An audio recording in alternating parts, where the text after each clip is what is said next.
The latest from KIRO Newsradio and MyNorthwest.com. Good morning. It's 5:02. I'm Manda Factor, and here's what's happening. The man suspected of killing two people in Pierce County yesterday is dead. Police tracked Hayes McLeod to Seaside, Oregon, where he was shot and killed by police. Seattle police still asking for help finding two suspects who shot a teenage boy in Rainier Beach yesterday afternoon. He was hit multiple times but is in stable condition at Harborview. Cadaver dogs are searching burned homes in Douglas County after the Chelan Hills fire killed one person and destroyed 19 homes. At last check, the fire was about 50% contained after burning nearly 10,000 acres. I-90 through Vantage is back open this morning after a wildfire shut it down several times yesterday. The town is still under a level 2 evacuation order. And the Mariners try to bounce back today in Miami after being shut out yesterday by the Marlins. It's 5:03, time for an early check on traffic. Chris Sullivan is off this week. Ted Beener's here. Good morning. Good morning. Other traffic is moving at posted speed limits throughout the Puget Sound region. We don't have any reported crashes or stalls. Always good news. Narrows and Lake Bridges, they are doing really well. Some drive times, Everett to Seattle, Bellevue, both of those are just under a half hour. On northbound I-5, Olympia to Tacoma, that is a half hour, while Tacoma to Seattle is 35 minutes. Your Puyallup to Renton drive time is 30 minutes, while that drive from Renton to Bellevue on northbound 405, that is sitting at about 20 minutes. KIRO Newsradio, real-time traffic, I'm Ted Beener. Seattle's morning news. Hear it live. Stream it online. Watch the show or catch the podcast anytime. Seattle's morning news, wherever you are. It's now 5:04 on your Thursday morning. On this morning's edition of Start Here, ABC's Brad Milkey has more on the latest violent exchanges between the U.S. and Iran. The ceasefire agreement between the U.S. and Iran is 3 weeks old, that memorandum of understanding that was supposed to effectively end the war. And yet for weeks now, this agreement has been put to the test. Despite language that says the Strait of Hormuz is supposed to be free and accessible to all, Iran has fired drones at cargo ships. The U.S. has responded with quick counterattacks, not full-scale barrages, more like medium-scale strikes meant to scare Iran straight. But that clearly hasn't happened. This week, as mourners packed Tehran for the funeral of their supreme leader killed in an airstrike at the start of this war, Iran launched yet another drone at a ship in the Strait. The U.S. responded with an even bigger series of counterstrikes. Then Iran went after American allies like Qatar. And yesterday, Trump himself in Turkey for a NATO summit declared this agreement was over before he unleashed an even bigger broadside against the Iranians. Big developments overnight. ABC's White House correspondent Karen Travers is in Turkey's capital of Ankara. Karen, is this ceasefire over? What happened yesterday? That's what the president said. He said it was dead. He said it was over. I think it's over. I don't want to deal with them anymore. They're scum. You know what scum is? They're scum. They're sick people. This was a ceasefire deal that the president signed just 3 weeks ago. And he signed that with great fanfare, of course. And he was very complimentary at the time about the negotiators and how they got to that place. Hopefully it's going to be a good relationship and we're going to get along. And if we don't, we go back to where we started, but I don't think that's going to be necessary. But now he was pushed just on that simple question. Is the memo of understanding dead? Is the ceasefire over? And he said yes. There's something wrong with them. They're cuckoo. As far as I'm concerned, it's over.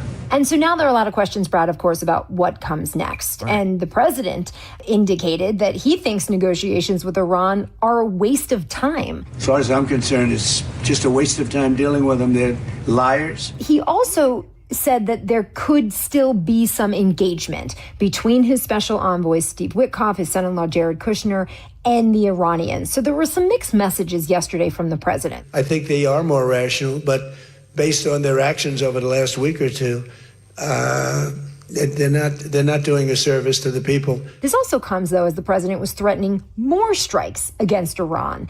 And, you know, this is already, as you mentioned, there had been strikes this week, the U.S. and Iran going back and forth.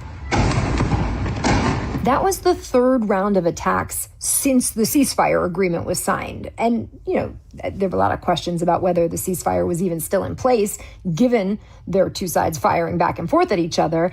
The president accused Iran of violating that agreement every day. But this was a pretty significant hit that the United States launched, hitting those defense and coastal surveillance systems. They went after missile and drone launch strikes and port facilities. And they also hit these Iranian small boats. And that was a big deal, too. Like if they were trying to do a tit for tat earlier, we're getting beyond that at this point. He said this was a powerful response. They wanted to send a big message, but Iran fired right back, and they launched the attacks, as we have seen them do, targeting U.S. military sites in Bahrain and Kuwait. You know, the question I think that many Americans and around the world, leaders the president we're meeting with, of course, would say, does this mean we're back to full-scale war? And the president was asked that yesterday at his press conference, and he said, no. I don't think it's going to start again. I think it's going to go very quickly. They hit a couple of ships, and so we hit them much harder. When they hit, we hit 10 times harder. But again, Brad, he is still threatening to continue these strikes. And he said at one point, he's not even sure he wants to make a deal. He said, quote, let's just finish the job. Well, this was so confusing because the president said, like, I'm done with these people in terms of the negotiators. But on the other hand, he said before that these negotiators now are better than the ones before. And it was his choice to deal with them in the first place in terms of this war. It's now clear he has wanted to end this war. So I guess I'm just trying to figure out what his options even are. Because when you say there's no more ceasefire, to me, that sounds like we're back at war. Yeah, and our colleague Michelle Stoddard, our White House reporter, was in the press pool yesterday with the president. So, you know, that group of reporters that are with him and get a chance to shout questions at him and all of the photo ops he has.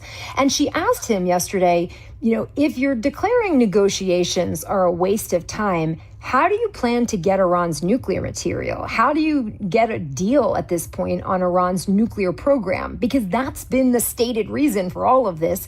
And you and I have talked about this. That's what they're supposed to be doing right now. We're in this 60-day window as laid out in that deal 3 weeks ago between the U.S. and Iran. They opened up the Strait of Hormuz. They, you know, kind of got past some of those initial things. And then they were supposed to spend 60 days negotiating the nuclear program. They haven't even gotten to that yet because they've still been going over the actual details of the memo. And so when Michelle asked him, if you're declaring a waste of time, even dealing with the Iranians, how do you get to the end game, the goal that you laid out here? And he said, we've already got the nuclear material because it's so far underground, nobody else could get it except us. And on that bigger question of how do you reach a deal on the fate, the future of Iran's nuclear program, the president just didn't answer her on that. Wow. Okay, then what are the other big takeaways then from this summit? Because obviously Iran was always going to be the thing everyone was talking about. But on the other hand, there's a lot of conflicts and a lot of tension between the U.S. and the rest of the NATO alliance right now. Yeah. So interestingly, you know, Iran was not supposed to be the big focus. It was at the G7 because that was when the president was talking about the memo of understanding. You know, he had just signed it digitally. This summit, though, was really going to focus on Ukraine. That's what the NATO leaders wanted to focus on. That's what President Zelensky wanted to focus on. And even the White House had a big focus on that. Ukraine has tremendous potential. He understands that. We talk about that. He talks about that more than he talks about the war. The president was meeting one-on-one yesterday with President Zelensky, a much more prominent focus than he had given Zelensky and Ukraine at the G7 last month. But it definitely was overshadowed by everything that happened with Iran. This escalation, the president's threats, his declaration that he's done negotiating.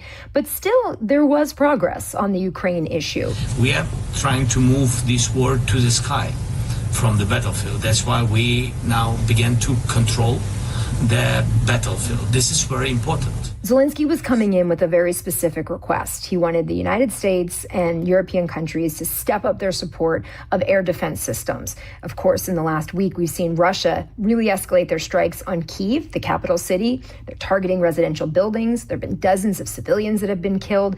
And Zelensky has said, you know, we need more protection to shoot those down. And yesterday, the president indicated that U.S. help is on the way for Ukraine. He's going to allow them to make Patriot air defense systems. We're going to give a license to you to make Patriots. That's pretty cool, right? Very. This way you can't complain that we're not giving them enough. It's say, make them yourself. This was just what Zelensky wanted to hear. That was what the big goal was. But largely, that message on Ukraine very much overshadowed by all of the events surrounding Iran. Right, and Ukraine needs those interceptors now. They are facing a surge of missile attacks by Russia. But overall, you could just tell how kind of frustrated the president was with the international community in all of this. Like at one point he said, we're going to stop doing trade with Spain. He called it a wasted cause. You could say it goes all the way back to his frustration with these NATO allies for not engaging more heavily in Iran in particular. But Karen Travers watching some frayed relationships right now in Ankara, Turkey. Thank you. Thanks, Brad.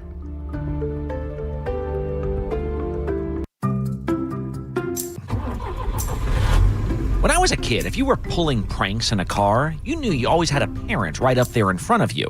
I remember I was in David Hashimi's family car with these backwards-facing seats, which we thought gave us license to make all sorts of faces at the cars behind us. But there's always that threat if you overstep. If you don't stop that, I'm turning this car around. Well, it's no longer a given. There's even a human driver up front, but that threat remains just the same.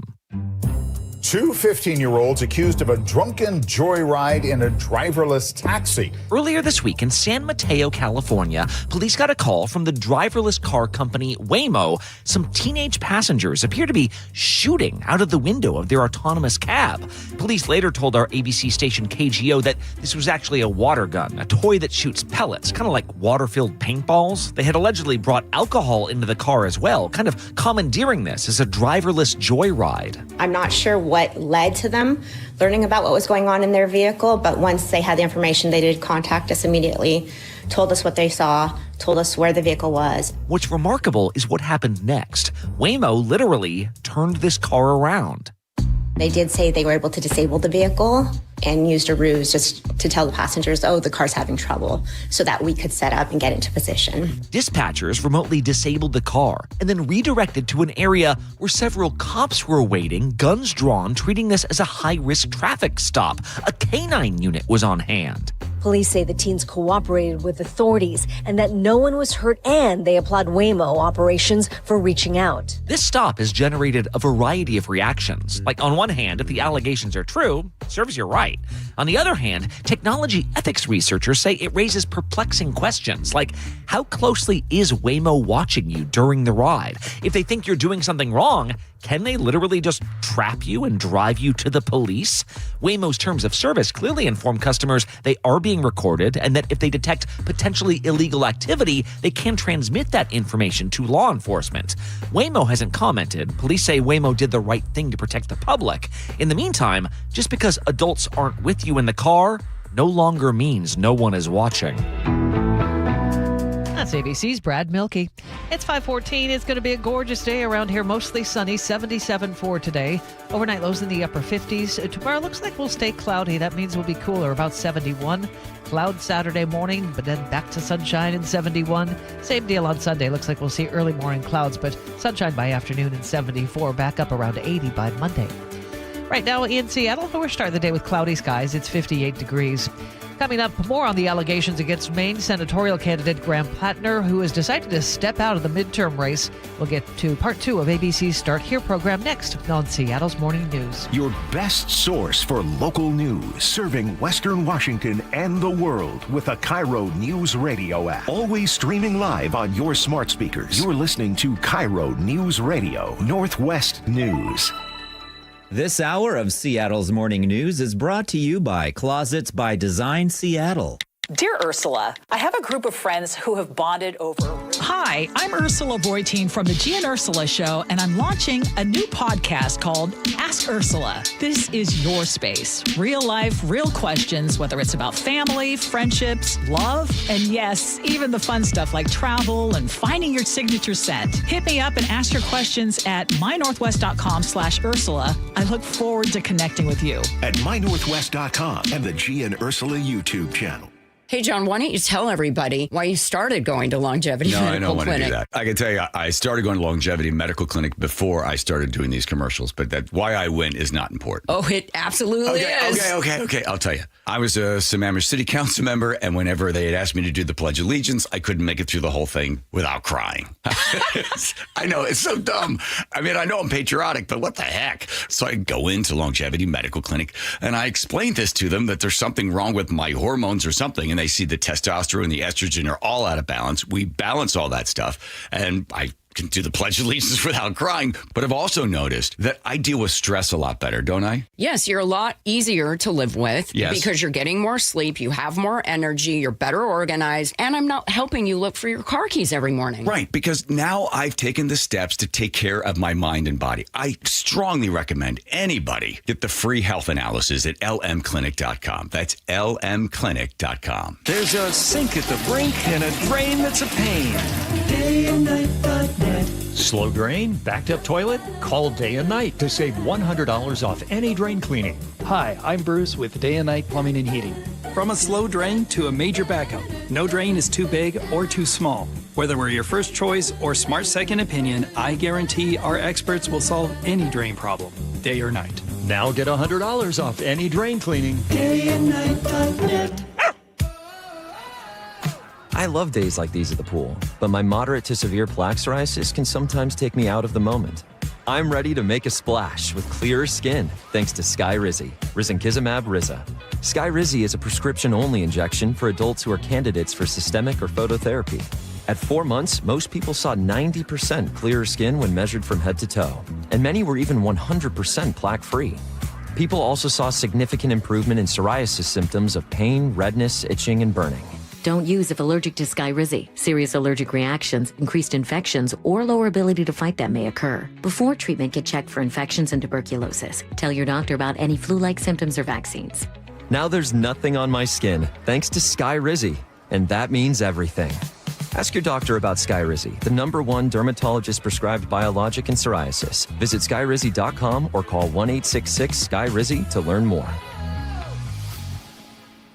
Summer's supposed to be fun. When the kids are home all day, the groceries, they add up fast. G. Scott here with a quick heads up from Safeway. There's a program called Sunbucks that gives qualifying families $120 per child for summer groceries. Some families are signed up automatically and will get a card in the mail. Others need to apply. Take a minute to check. It could really help put food on the table for your family. Head to freesummermeals.org to find out more. That's freesummermeals.org. For more than 50 years, the voice Seattle trusts. This is Seattle's Morning News on KIRO Newsradio. It's 5:19. Back to ABC's Start Here program now. Brad Milkey has the latest on the allegations against former Maine Senate candidate Graham Plattner.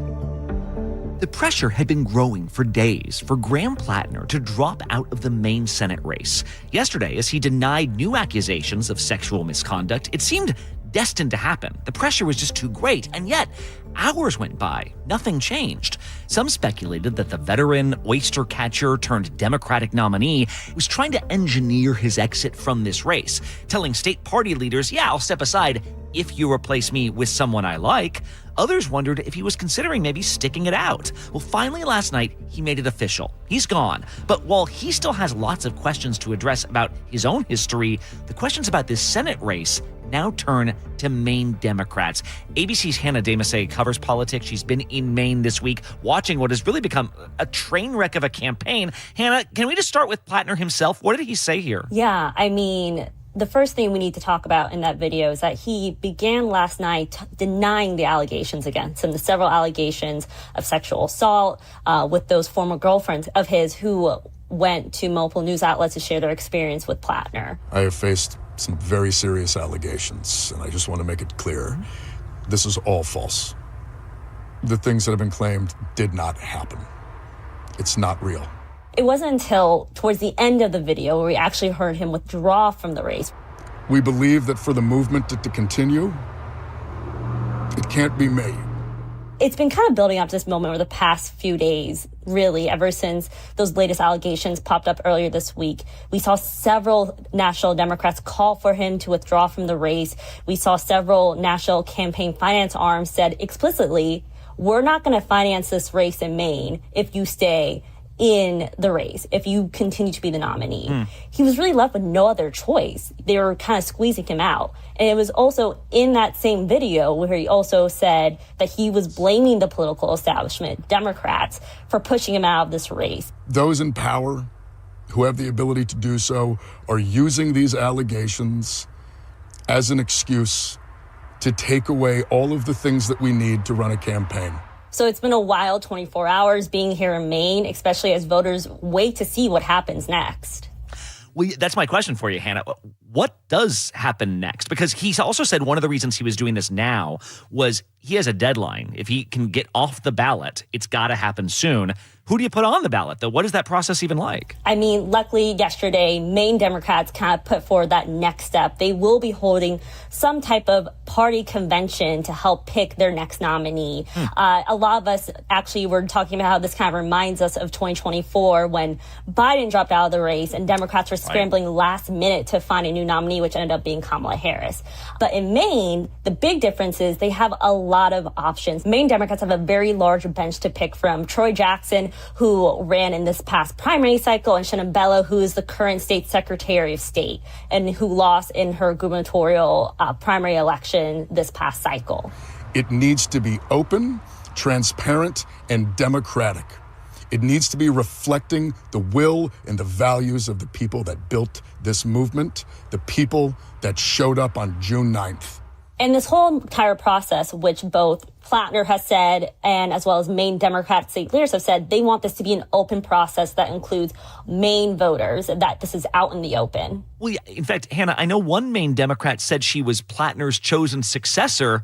Do you want to be endorsed by Graham Plattner at this point? Like, if he's stepping aside in disgrace, I guess, how do Democrats play this? What are they hoping happens here?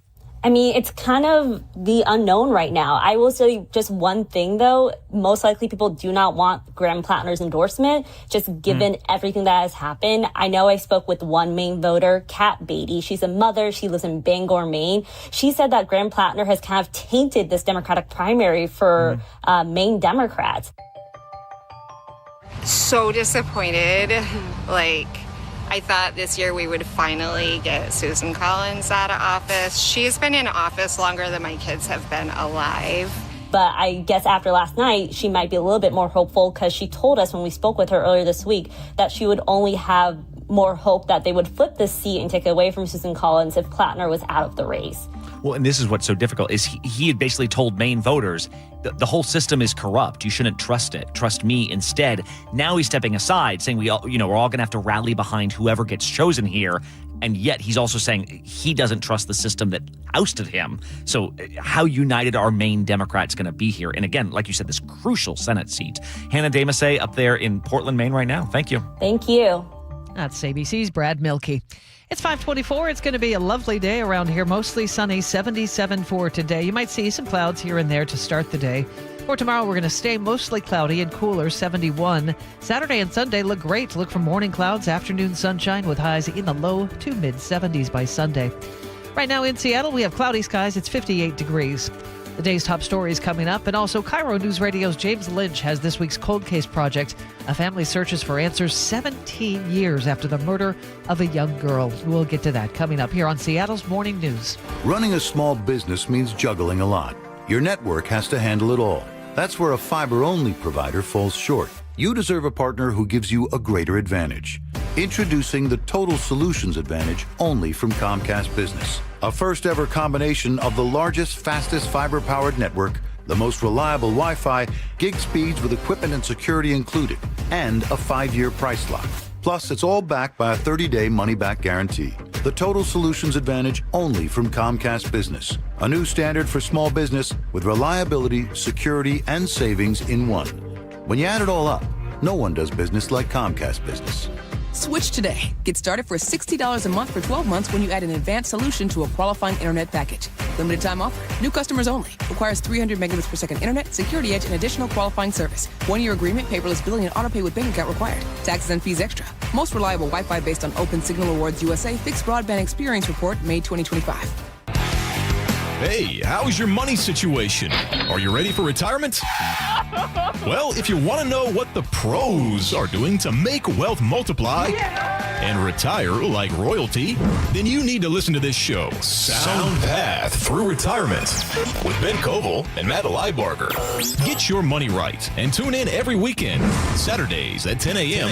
and noon on KIRO Newsradio 97.3 FM. Did you know that 4,000 women are diagnosed with breast cancer every year in Washington state?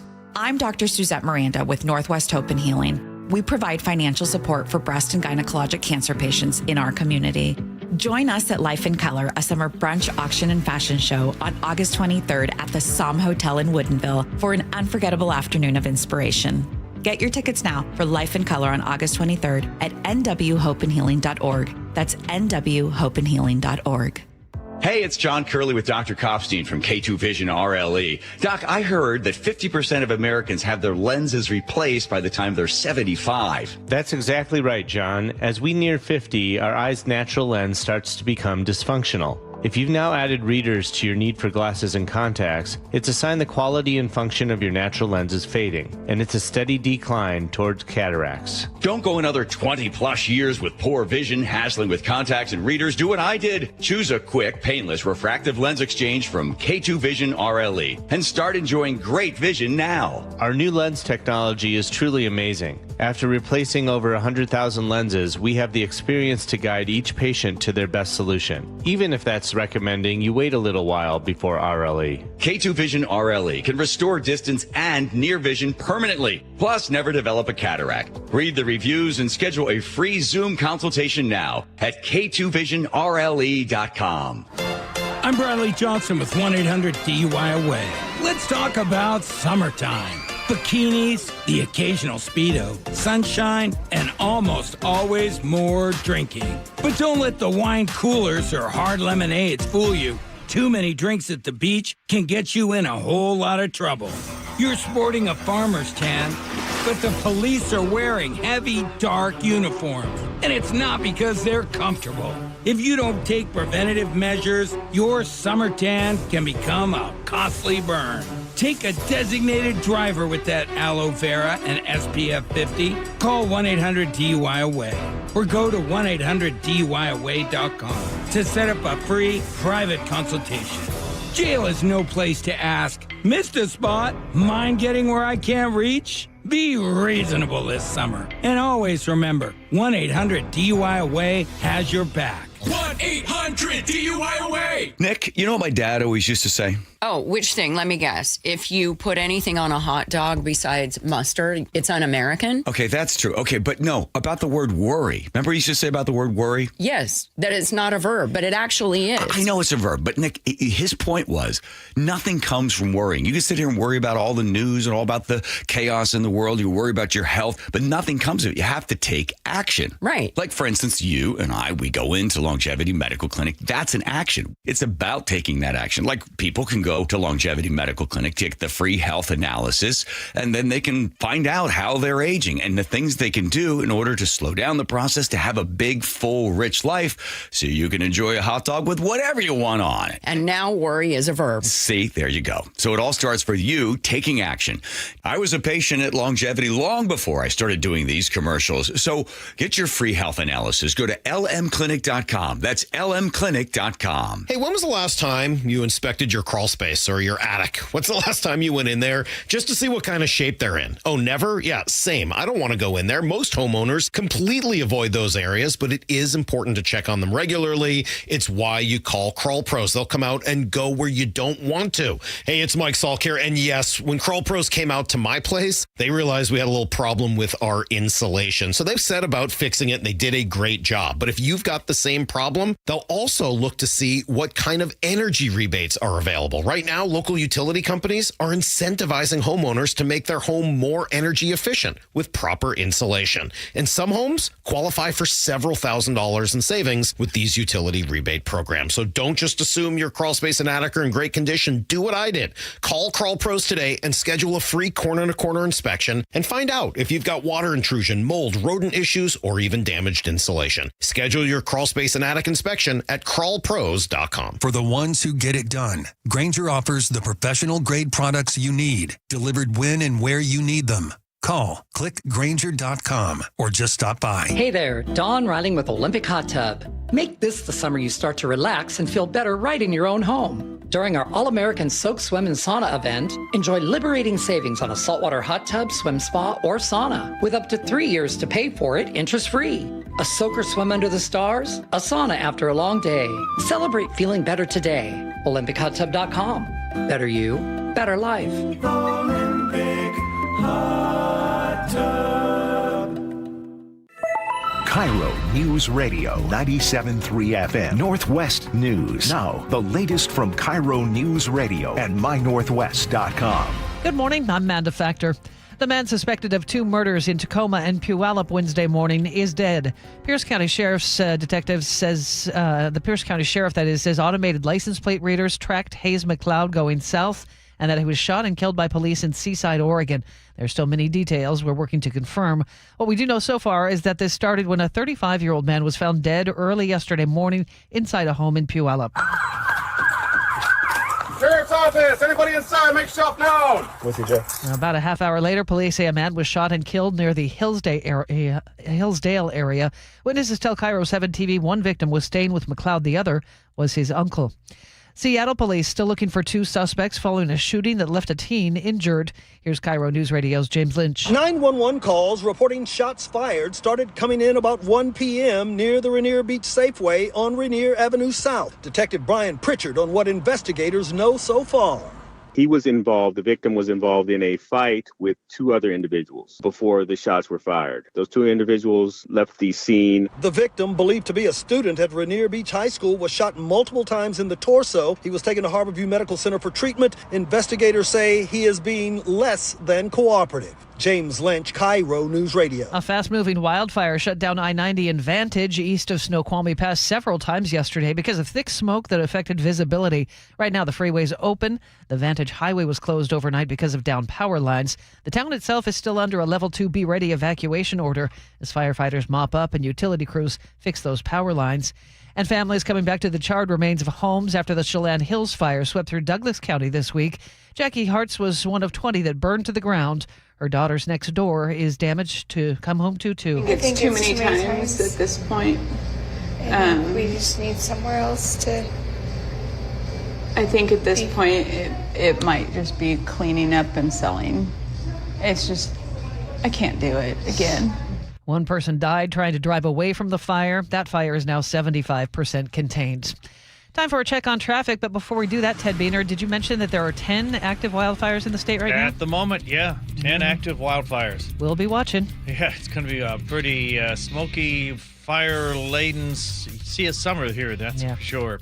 All right, your Thursday morning has no reported blocking issues and is moving pretty well throughout the Puget Sound region. A reminder, though, the Revive I-5 northbound Ship Canal Bridge project, that resumes starting at 9 p.m. tomorrow night, with the on-ramps closing first and fully closed by midnight from I-90 to the U-District there at 45th. Early Monday morning, only the 2 left lanes will be open across the Ship Canal Bridge, and the express lanes will only run northbound until near the end of the year. All right, some drive times. Auburn to Renton, very good at 11 minutes. Renton to Bellevue, 12 minutes. Federal Way to Seattle is just 22 minutes. And coming in from the north end, Seattle, Everett to Seattle or Bellevue, both of those are just under a half hour. KIRO News Radio, real-time traffic. I'm Ted Beener. It's going to be mostly sunny after the clouds burn off today. 77 the expected high. For tomorrow, we're going to stay mostly cloudy. That means cooler, 71. Saturday and Sunday look great. Morning clouds, afternoon sunshine. 71 Saturday, a little bit warmer on Sunday. We'll be up around 80 again by Monday. Right now in Seattle, starting the day with cloudy skies, it's 58. Your best source for local news, serving Western Washington and the world with the KIRO Newsradio app. Always streaming live on your smart speakers. You're listening to KIRO Newsradio Northwest News. Hear it live, stream it online, watch the show, or catch the podcast anytime. Seattle's morning news, wherever you are. It's now 5:36. This week's Cold Case Project involves the 2009 disappearance and murder of then 10-year-old Lindsay Baum. Tuesday would have been her 28th birthday. All these years later, her killer roams free, as we hear from KIRO News Radio's James Lynch. Charlie, Manda, this edition of the Cold Case Project hits particularly close to home for me because I was there when Lindsay Baum disappeared. I spoke to her mom, Melissa Baum, that day. Melissa Baum joins us right now. And first of all, Melissa, happy birthday to Lindsay. She would have been 28 on Tuesday. Yes, she would have been yesterday, 28. Talk to me about what happened late in the day, that day. Well, she'd been swimming with several of her friends all day and coming in and out of the house random times. And she had come in to take a shower and get dressed, and she left to go to Michaela's house. They were going to go to Michaela's house to see if she could spend the night again and get some clothes. And when they got there, Michaela wasn't able to stay the night. They had plans the next morning. And so Lindsay came home and never made it. Talk to me about what that evening was like for you when you knew that she was missing. You didn't know where she was or what happened to her. Talk to me about the emotions of that time. Surreal. It was a couple hours before I really dawned on me what was going on. I just kept thinking she was going to show up, that she stopped at another friend's house and got, sidetracked or something. It was probably going on 11:30, 12 o'clock before I knew somebody took her. You don't think it can happen to you. And you've seen McCleary. You saw it then. 1,400 people. Everybody knew what everybody was doing. Talk to me about what it was like in the time between when she disappeared and the time when her remains were found. What was that time period like for you? And what was on your heart when you heard that the remains were Lindsay? That almost 9 years in between her disappearing and when she was identified was a whole nother lifetime. I think I'm on my third lifetime now. The before and then the missing and since. What have the police been able to tell you all of these years or throughout all of these years about what their investigation work was and what they thought might have happened? They've always, to this day, believe it's a solvable case. I'm not exactly sure what that means at this point anymore, but I have more faith now than I have in quite a few years. And if you could talk to the person who did this or to somebody that person might have told that they did something like this, from a mother that has suffered for a long time over this, what would you like to say to them? I'd like to ask him to come forward and confess. It wasn't, they took Lindsay's life, but they took my life, and they destroyed our entire family, completely. And we deserve answers. I deserve justice. I deserve to know what happened to my daughter. I had a beautiful 10-year-old little girl one day, and then she was just gone. And here we are 17 years later, and I spent the 4th of July with my nieces, who are the same age as Lindsay. And the one that is the same age, the 28-year-old, has 2 children now. How many grandchildren would I have? Would my daughter be married now? Those are things I have to live with. And that's not something you just move on from. You don't just forget it. It's there always in the back of your mind. It never goes away. I think, in my opinion, a predator was in that small town when she left her friend's house in daylight still to walk a short distance home and was never seen again. Jim Fuda is executive director of Crime Stoppers of Puget Sound. Yeah, was it some rogue guy coming through the area? She was found 120 miles away. So was this somebody on the move? Like you mentioned, it was somebody that maybe stopped into the town. But if it was a local, you'd think if somebody was, it was a local person, took her and then drove 120 miles away and either kept going or came back. Those are things that need to be sorted out and hopefully get this solved. Yeah. Well, Melissa, I want to thank you for joining us, taking part of this story to try to, hopefully we can move some minds and hearts. Also want to thank Jim Fuda, the executive director of Crime Stoppers. Absolutely. If anybody has any information about this case, we ask that you call Crime Stoppers at 800-222-TIPS. And remember, you can always remain anonymous if you want to. There is a cash reward out there for information that leads to an arrest and charges. So if you know anything, say something. Back to you guys in the studio. Traffic is coming up next. It's 5:41. If you're over 62 and worried about how far your retirement savings will go, I'd like you to hear this. I'm Steve Tytler, owner of Best Mortgage. Every week I talk with seniors who love their home and want to stay, but feel financial pressure every month. Property taxes keep going up. Insurance costs more. Everyday bills add up, and for some, they still have a mortgage payment. If you're wondering how long your savings need to last, a reverse mortgage may be worth a look. It could eliminate your mortgage payment, pay off debts, and give you breathing room every month. Now, I want to make it clear it's not right for everyone, but for the right person, it can be a very smart financial tool. When you call Best Mortgage, you'll speak directly with me. I'll explain your options and tell you honestly if it makes sense for you. If you want to stay in your home with less financial stress, call me, 425-649-6000. Best Mortgage. Honest advice you can trust. 425-649-6000. I like it hot. Beg your pardon? Can you make it hot for me, Dan? I think so. Half heated ain't hot enough. No. That's why I called you. Apollo Plumbing. Yeah, my sorry old water heater. Oh. Ain't getting me the hots anymore. You want hot water. That's what I said. That's what we do at Apollo Plumbing. And you're ready? Right now. When can you? How about today? Same day? We'll have you in hot water tonight. Clever. How about an upgrade? A tankless water heater would mean endless hot water. Now you're cooking. That's just for starters. Starters? How about we make it a worry-free water heater? Worry-free? Wrenchie's worry-free warranty. Which covers? Repair, service, all included. And when it wears out? Apollo replaces it. No extra charge? Nothing. Nil? Nada. As an Apollo A-list member, you're covered. And payments? To fit your budget with approved credit, of course. And I'm hot again. Worry-free. That's for me. We're on our way. Thanks for making it hot. We're ApolloPlumbing.com. These are your political insights from ABC News. Graham Plattner suspending his campaign. The Maine Democratic nominee for Senate stepping down after a new sexual assault allegation surfaced. Plattner, in a video statement released Wednesday night, spoke about his potential replacement. The next Democratic senator for Maine needs to belong to the people of Maine. They need to reflect the will and the values of the people of this state.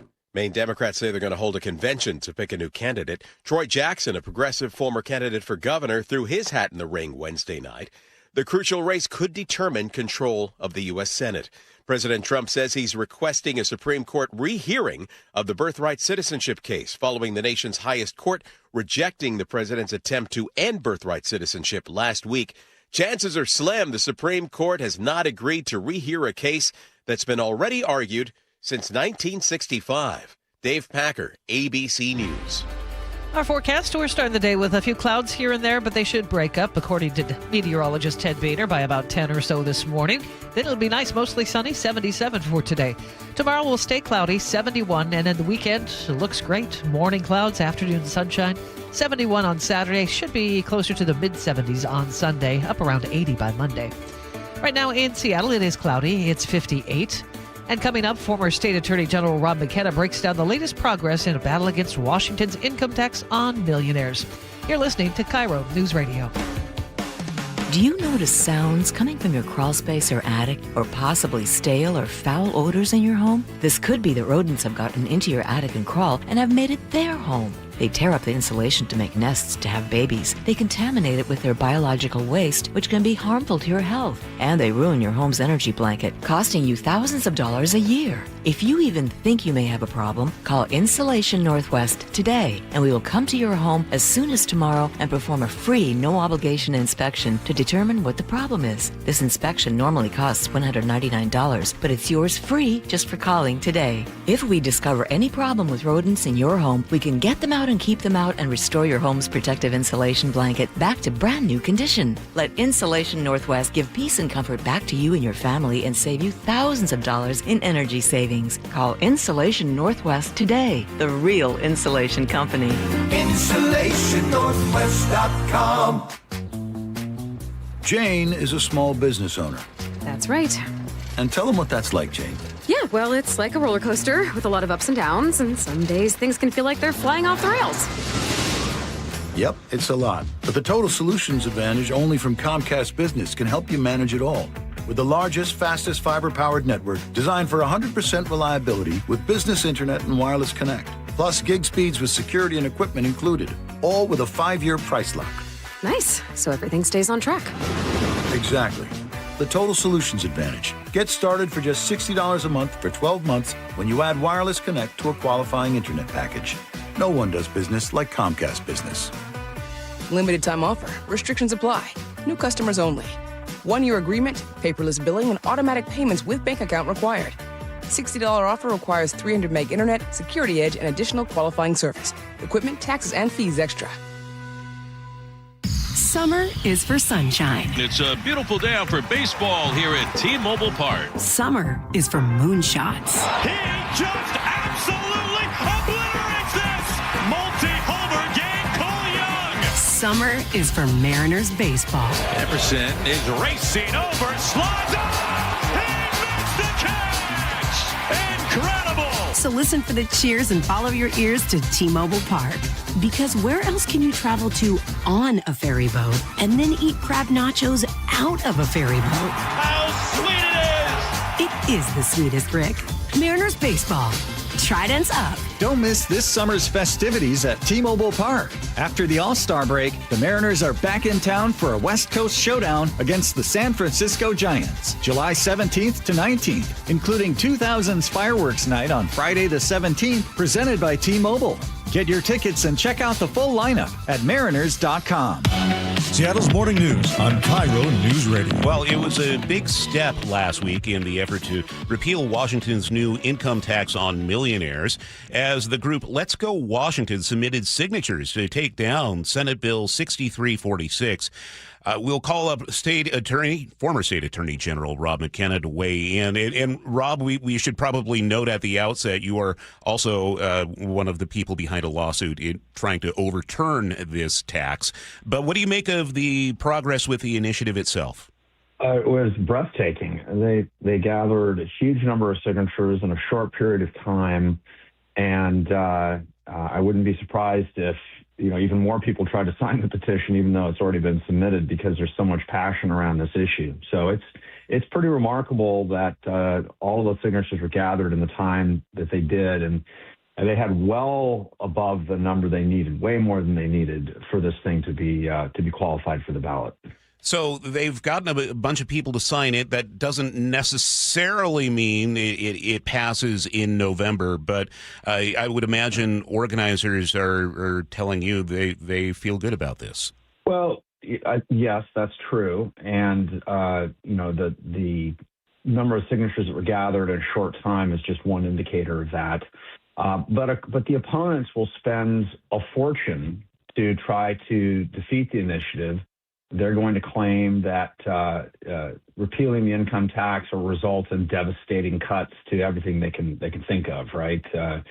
Education, healthcare, whatever, and that will be misleading because, of course, this money won't even begin to be collected until 2029, and it will be a fraction of the state budget. And the problem is, as Governor Gregoire has pointed out, is that the state budget has just a series of shortfalls because they've been spending money much faster than they're bringing it in, even with $9 billion of tax increases back in 2025. So the opponents, who are mostly going to be groups that depend on government money for their livelihoods, are going to come in and say the sky is falling and voters need to oppose the tax. And there is one challenge to passing this tax, which wasn't seen back when Initiative 1098 was on the ballot in 2010, which would have created an income tax as opposed to repeal one. The challenge is that proponents of the new initiative have to persuade people to vote yes in favor of the initiative to be a no on the income tax, as opposed to voting no to be a no. So that's always a little harder with an initiative, and I think the initiative sponsors are aware of that and are organizing to get the word out. But honestly, Charlie, I think the amount of conversation being had about this tax, the number of people who have spoken up, and just who I run into at the airport or on the street, is really, really remarkable. I have never seen an issue where more people clued into it as fast as they have this time. I think you are also aware of the poll out. I believe it's from the Northwest Progressive Institute. I could be wrong on that, but I know Andrew Villeneuve will call me up and correct me if that's not him. But the way the polling was framed says, do you support keeping a tax so children can stay educated? And it had basically overwhelming support in this recent poll. Is that A, something you're aware of, and B, the framing there does sound pretty compelling on the opposition side. Well, sure. They're going to try to mislead the voters into thinking that if they don't support this tax, that education won't be funded or child care won't be funded, and that's just false. For the reasons I've already stated. Two, this is what is known as a push poll. It's designed to generate the kind of responses that they got, and it is not an accurate. It is not an accurate poll. An accurate poll would simply put the ballot title out there and say, you're going to vote yes or no. And third, this is why we have campaigns. And I have no doubt that folks who want to see state government grow and grow even more will spend a fortune to try to defeat the initiative. But this is not very complicated, and I think voters are not going to be, fooled into thinking that the sky will fall if they leave this tax in place, which other polling will show is a tax that people believe will be extended to them. People intuitively understand that income taxes don't start with just the most wealthy people. They inevitably get extended to reach everybody else, just as they have in every state that already has a state income tax. Rob, I didn't pay close enough attention on this. I don't know if this was an initiative to the people or to the legislature. Can you maybe just tell us what the process is once these signatures are verified by the Secretary of State's office? It's an initiative to the people. So this will go right to the ballot this fall once the Secretary of State has confirmed that the required number of signatures has been submitted. So they'll review a sample of the signatures, and they'll confirm that based on their review of the signatures that there are more than enough. They'll make sure that they review enough to reach the minimum number required. So here you are. You've got this lawsuit against the thing. What complications does this initiative provide for your side of the fight? Well, if their law is repealed this November by the voters, then that should moot the lawsuit. There's no law left on the books anymore to challenge. But you can expect that opponents of this initiative will file a lawsuit after the voters approve it to try to get it overturned in court, and they'll come up with whatever arguments they can think of to persuade the Supreme Court to overturn it. And Washington Supreme Court, going back over the last 30 years, has been less friendly to voter-approved initiatives on matters like the single subject test than they have, legislative enactments, laws that are passed by the legislature. So they'll try to overturn it. They'll try to overturn it in court. But this initiative is not very complicated. This is not one of those initiatives that's trying to do too many things. It's really just trying to do one thing, which is to put a law in place that prohibits income taxes, which involves repealing the current 9.9% income tax. Rob, while we have you, let's get your political analyst hat on just real quick. We had a story from our Luke Ducey earlier this show. Senate Republicans in the state are trying to get a special session of the legislature so they can approve laws suspending fuel taxes as the state faces such high gas prices right now. What kind of uphill fight do they have if they want to put something like that together?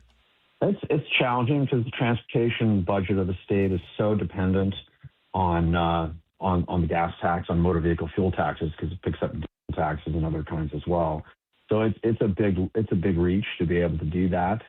But certainly, people notice that we have high gas prices, and one of the reasons for that is that we have one of the highest gas taxes in the country, and that's in addition to the carbon tax, which is added. I forget the exact number. I want to say it's like 50 to 70 cents per gallon.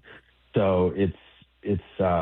I understand the policy impulse, and I think voters would like the relief, but it's going to be challenging to accomplish. All right, former state AG Rob McKenna. Rob, always appreciate having you on. We'll check in with you next week. Thanks so much, Charlie. Have a great week. Be advised, this is your opportunity to save up to 40 to 80% on a hot tub or swim spa this weekend only, Friday through Sunday, Washington State Fairgrounds Event Center. Be advised, this is your opportunity to save up to 40 to 80% on a hot tub or swim spa this weekend only, Friday through Sunday, Washington State Fairgrounds Event Center. 18-month interest-free financing. Our factories have demanded we sell 1,000 hot tubs and swim spas this weekend. Washington State Fairgrounds Event Center. Huge factory incentives, factory rebates this weekend only. Washington State Fairgrounds Event Center. We can remove your old hot tub. Free delivery of your new hot tub. Deep discounts. Washington State Fairgrounds Event Center. Free delivery of your new hot tub. Just relax and enjoy. Washington State Fairgrounds Event Center. Friday, 2 p.m. to 8 p.m. Saturday, 10 a.m. to 8 p.m. Sunday, 10 a.m. to 6 p.m. Free admission. Free delivery. Washington State Fairgrounds Event Center. Call 833-SPA-SALE or visit hottubandSwimSpaSale.com. Hey, I'm not one to say I told you so, but do you remember last year when I told you that Pure Talk was hands down the best wireless company that I'd ever used? Well, some of you were skeptical, but Consumer Reports just asked 120,000 people to rate every wireless company in America, including the big boys. Well, guess which company was the only company to get 5 stars in every category? Yeah, Pure Talk. Coverage, support, value, data. 5 stars across the board. No service contracts, no cancellation fees, just great U.S. customer service on a crazy fast 5G network for a fraction of what you've been paying. I'm not going to say I told you so, but I will encourage you one more time to dial pound 250, say micro, and switch to a 5-star American wireless company that won't let you down. Pure Talk. If you're over 62 and the rising cost of living is putting pressure on your budget, listen carefully. I'm Steve Teitler, owner of Best Mortgage. I hear from seniors all the time who love their home, want to stay in it, but are worried about how far their money will go. Property taxes are up, insurance is up, monthly bills keep rising, and some of them still have a mortgage payment. A reverse mortgage could help by eliminating that mortgage payment, paying off debts, and giving you more room in your monthly budget. Now, let me say this, it's not right for everyone, but for the right person, it can make a real difference. When you call Best Mortgage, you work directly with me for a free consultation. I'll explain how it works, answer your questions, and tell you honestly whether it fits your needs. If you're 62 or older and want to learn more about staying in your home with less financial stress, call me today, 425-649-6000. Best Mortgage. Honest advice you can trust. 425-649-6000. Experience the thrill of seeing orcas and humpback whales with Puget Sound Express. Join their family-run tours for guaranteed whale sightings departing daily from Edmonds. These are Seattle's most popular and well-reviewed whale tours. Book now at PugetSoundExpress.com. KIRO FM and HD1 Tacoma, Seattle.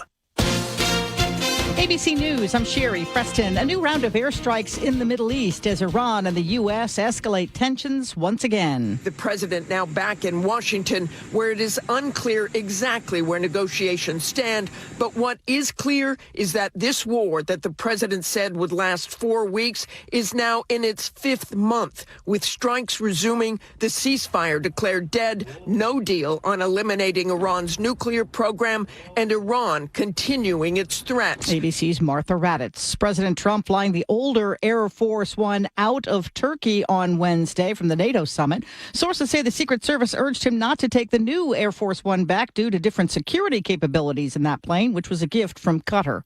Graham Plattner pulling his name from the ballot in Maine in the Senate race. He released a video message last night continuing to deny sexual assault allegations leveled against him by a former girlfriend. This is ABC News. Attorney Ben Crump is calling for a full, transparent investigation into the death of 18-year-old Nolan Wells, who police suspect might have drowned while on vacation with friends on Horn Island in Mississippi. We're trying to be very transparent because the family has some concerns about the state of Mississippi doing an investigation of the death of a young black man where young white students may be looked at as having some culpability. So the family is concerned about that. The family calling for its own autopsy into his death. Facebook and Instagram parent Meta says it will invest more than 13 billion Canadian dollars, about 9 billion US, toward building its first artificial intelligence data center in Canada. It'll be built in Alberta. Deloitte predicts back-to-school spending will drop about 6% this year. The consulting firm also says most consumers expect the U.S. economy to worsen over the next 6 months. Sherry Preston, ABC News. 6:02, here's what's happening. A double murder suspect in Pierce County has been killed by police in Oregon. Luke Ducey will have details in just a moment. A teenager shot multiple times in Rainier Beach yesterday is stable at Harborview. Seattle police still looking for 2 suspects. Search crews with cadaver dogs are going through burned-out homes near Chelan. The sheriff says the Chelan Hills fire nearly caught one of his own fire crews. It's killed 1 person and destroyed 19 homes.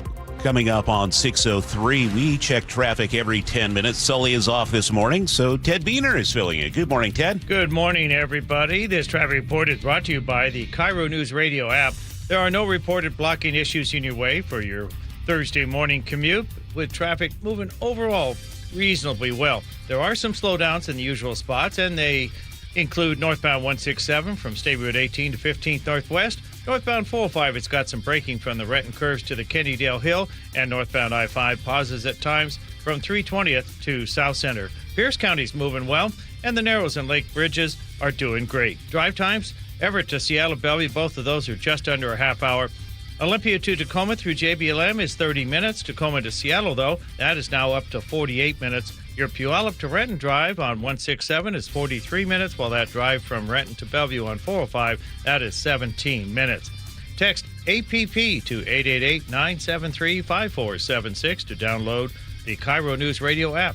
Listen to your favorite shows and get the latest news and updates sent straight to your phone. KIRO News Radio, real-time traffic. I'm Ted Beener. Now, the latest from KIRO News Radio and MyNorthwest.com. Live from East Lake Avenue. You're listening to Charlie Harger and Manda Factor, Seattle's morning news. Good morning, 6:04 on a Thursday. Sheriff Keith Swank says the suspect wanted for 2 murders in Pierce County yesterday is now dead. Swank posted on social media that he was shot in Oregon. KIRO News Radio's Luke Ducey is here with more on the manhunt that terrified many people. Yeah, that manhunt started when deputies say Hayes McLeod went on a shooting spree yesterday. Just before 3 in the morning, deputies found a 35-year-old victim, they say, dead inside his Puyallup home.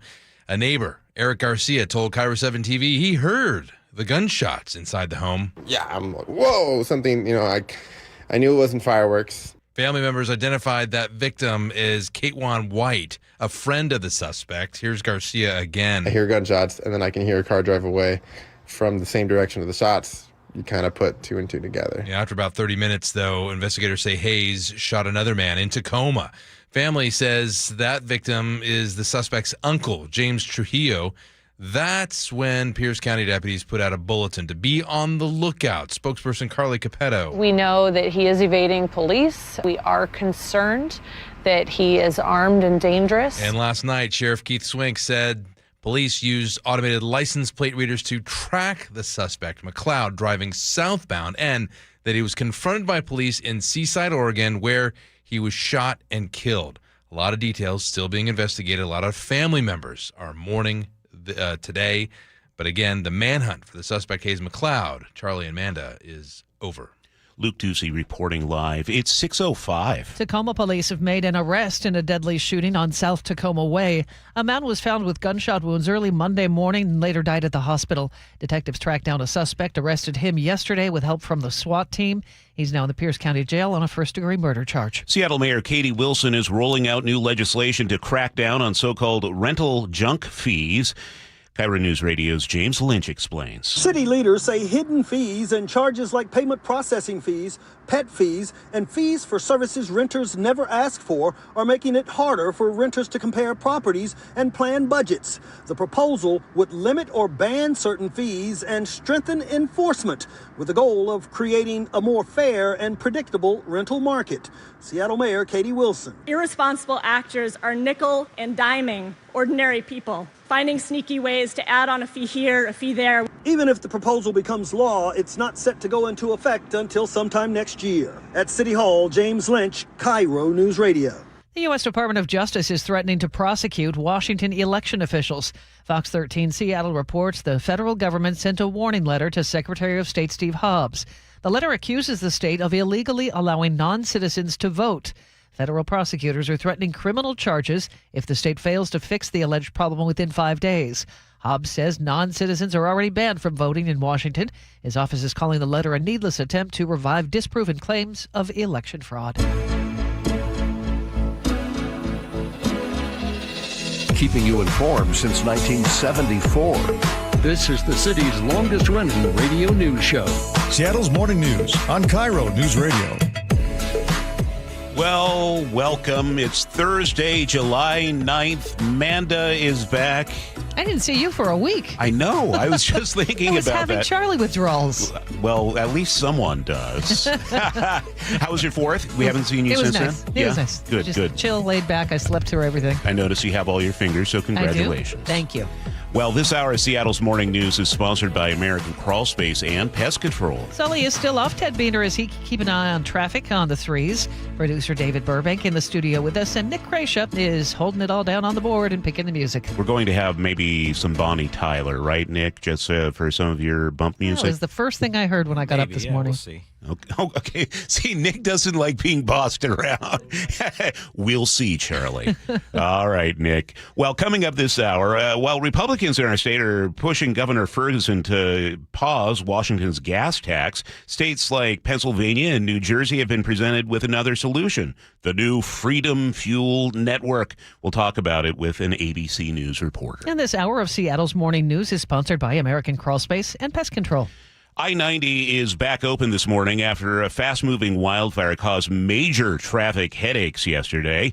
Thick smoke drastically dropped visibility near Vantage, forcing crews to shut down the freeway several times yesterday. Well, the freeway is clear now. The town of Vantage remains on high alert. Officials have placed the entire town under a Level 2 Be Ready evacuation order.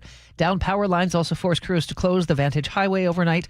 Firefighters are mopping up the area while utility crews work to fix those damaged lines. Another fire farther east. Families coming back to the charred remains of homes after the Chelan Hills fire swept through Douglas County this week.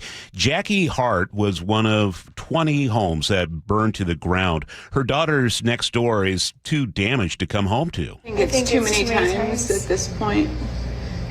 We just need somewhere else to... I think at this point it might just be cleaning up and selling. It's just, I can't do it again. One person died trying to drive away from the fire. 2 fire crews had close calls. Fire now 75% contained, but crews will be working for days to search through the wreckage left behind for any victims and to put out hotspots. One of the most unique and popular vacation rentals in the state is now gone. Fox 13 Seattle reports the Chelan Hills fire completely destroyed the famous Hobbit Inn. I'm sure you've seen pictures of it. The underground home in Aranda was famous for its cozy Lord of the Rings design. Builder Christy Wolf recently posted a video online confirming the loss. The rental was the most wished for Airbnb in the entire state. People usually had to wait more than a year just to book a stay there. Federal forecasters say the Columbia River Basin in Washington and Oregon is the most likely spot in the West to see drought intensify over the next 3 months. Jason Gerlich is with the National Integrated Drought Information System. The deficits in places like Washington and Idaho and Oregon are still very significant, and it's not going to take just one prolonged rain event to move some of these states out of their drought conditions. Heat wave building in the northern plains could push into the Pacific Northwest by later this month, raising wildfire risk heading into peak fire season. The man accused of attacking a King County Metro bus with a machete last week now faces felony charges. According to charging documents, Daniel Couch tried to get on a bus near 4th and Jackson last Thursday, but the driver wouldn't let him on. He says he recognized Couch from the month before. He says when Couch got off his bus that day, he kicked the door, breaking a window. And the other reason he wouldn't let him on this time, he allegedly had a machete strapped to his chest, which Douglas Wagner in the King County Prosecutor's Office says he ended up using to smash the bus's windows and windshield. Anytime that there could be a real safety issue for the Metro drivers and individuals who are riding on the bus, that's obviously a really big concern. If convicted, Couch could face up to 5 years in prison. Frank Lindsay, KIRO News Radio. In the past 11 years, Couch has had 44 warrants issued for his arrest. Bail set at $30,000. He's due in court this morning. Mariners tried, kept fishing for a win, but couldn't come out on top against the Marlins. I get it. I didn't write that. I blame Producer Jillian. David, or Jillian did that. Jillian did it. You know, producer David would never write a story of the Mariners lose. No, by principle, I do That's not true. write when the Mariners lose. The 2-2. Strike three called. 98 over the edge, and that is it. The Mariners are blanked. 2-0. The Marlins take the game. They win the series. David is offended. Look I at think it. a challenge would have been successful. I was watching. It would have, yeah, and they had a challenge left, so yeah, that was a little disappointing that he didn't try it there. To get another chance today in Miami, first pitch, 3:40. You can hear all the action on our sister station, 710 Seattle Sports. At 6:12, let's get a check on the weather. It is going to be not too hot now, but warming up soon, right, Nick Allard? Yeah, I mean, even getting pretty warm this afternoon, just above average. What we have is just some areas of low clouds early on. No problem, though. Expect by late morning, most of us will see sunshine, and I expect we'll go over the high of 77 today. It looks really nice. So a beautiful day today, just some areas of clouds early. Tomorrow, it's going to be a different story. We have clouds pretty much all day, and I think you could even see a few late-day sprinkles, especially farther north. Just a cooler day, a cloudier day. I don't really think you see much sunshine. And then on Saturday, you start that way, but Saturday afternoon, late, after a few sprinkles, will clear, and we'll see at least partly cloudy conditions late in the afternoon. So if you're hoping for sunshine all day Saturday, I wouldn't expect that. I would say late in the day you will. But Sunday, morning clouds, afternoon sun in the mid-70s, and then we'll start next week in the upper 70s and lower 80s with more sun. So we got some pretty warm weather, just cooler for a couple days, and then we bounce back Sunday, Monday, Tuesday, and beyond. Okay, Nick Allard, appreciate it. It's 58 in Seattle right now. And it's 6:13. That's time for a check on traffic every 10 minutes on the threes. Chris Sullivan is off. Ted Beaner's watching your drive. Amanda, 77. Is that just about right for you? It's perfect. It's perfect? Yep. Yeah. Nothing over 80. I think most people would say exactly that. Absolutely. All right, your Thursday morning commute has no reported crashes or stalls in your way. There is slowing, though, in the usual spots, such as northbound I-5 from near 320th down to South Center, as well as eastbound 512 through the Puyallup area. Northbound 167's got some slowing from, well, it's basically merging issues from State Route 18 to 15th Northwest. And northbound 405 has got some brake lights from the Renton Curves to the Kennydale Hill. Let's see. A reminder, the Revive I-5 northbound Ship Canal Bridge project resumes starting at 9 p.m. tomorrow night, with the on-ramps closing first and fully closed by midnight, and that is from I-90 to the U-District at 45th. Early Monday morning, only the two left lanes will be open across the Ship Canal Bridge, and the express lanes will only run northbound until near the end of the year. Some drive times this morning at the moment. Auburn to Renton is 14 minutes. Renton to Bellevue, 16 minutes. Right away to Seattle is a half hour. 16 of those are from South Center, and coming in from the north end, Everett to Seattle, Bellevue, both of those are just under a half hour. I'm Ted Bean with KIRO News Radio, real-time traffic. Seattle's tradition for news and conversation. This is Seattle's Morning News with Charlie Harger and Manda Factor. It's 6:15 and time for today's Political Minute. Here's News Nation's Blake Berman. The fate of the ceasefire and prices at the pump. I'm Blake Berman, host of The Hill on News Nation. President Trump suggesting during NATO meetings that the ceasefire with Iran could be over, saying, quote, "I don't want to deal with them anymore." The president acknowledging that could potentially lead to higher gas prices. Now it's coming way down, and you're going to see oil drop very low. Now, maybe we'll do some other things that could lift it a little bit, but I don't think it's going to lift it a lot at all. At the outset of the war, a gallon of regular unleaded stood at just under $3. Prices hitting a peak of about $4.50 in May and declining since then as a memorandum of understanding took effect mid-June. Traffic in the Strait of Hormuz over the past few weeks has increased, but that will be closely monitored in the coming days as both sides hit targets in and along the strait this week. I'm Blake Berman, and this is the News Nation Political Minute. I just checked with AAA, and the average price of unleaded in Washington this morning, $5 a gallon on the nose.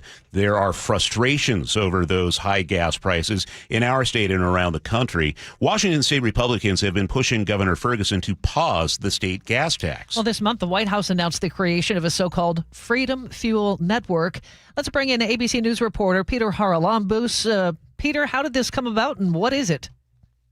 Yeah, good morning. This comes as we're seeing rising gas prices across the country. The White House saying that a coalition of about 25 gas stations in the Northeast, stations in New Jersey and Pennsylvania, were voluntarily lowering the price of gas to relieve consumers.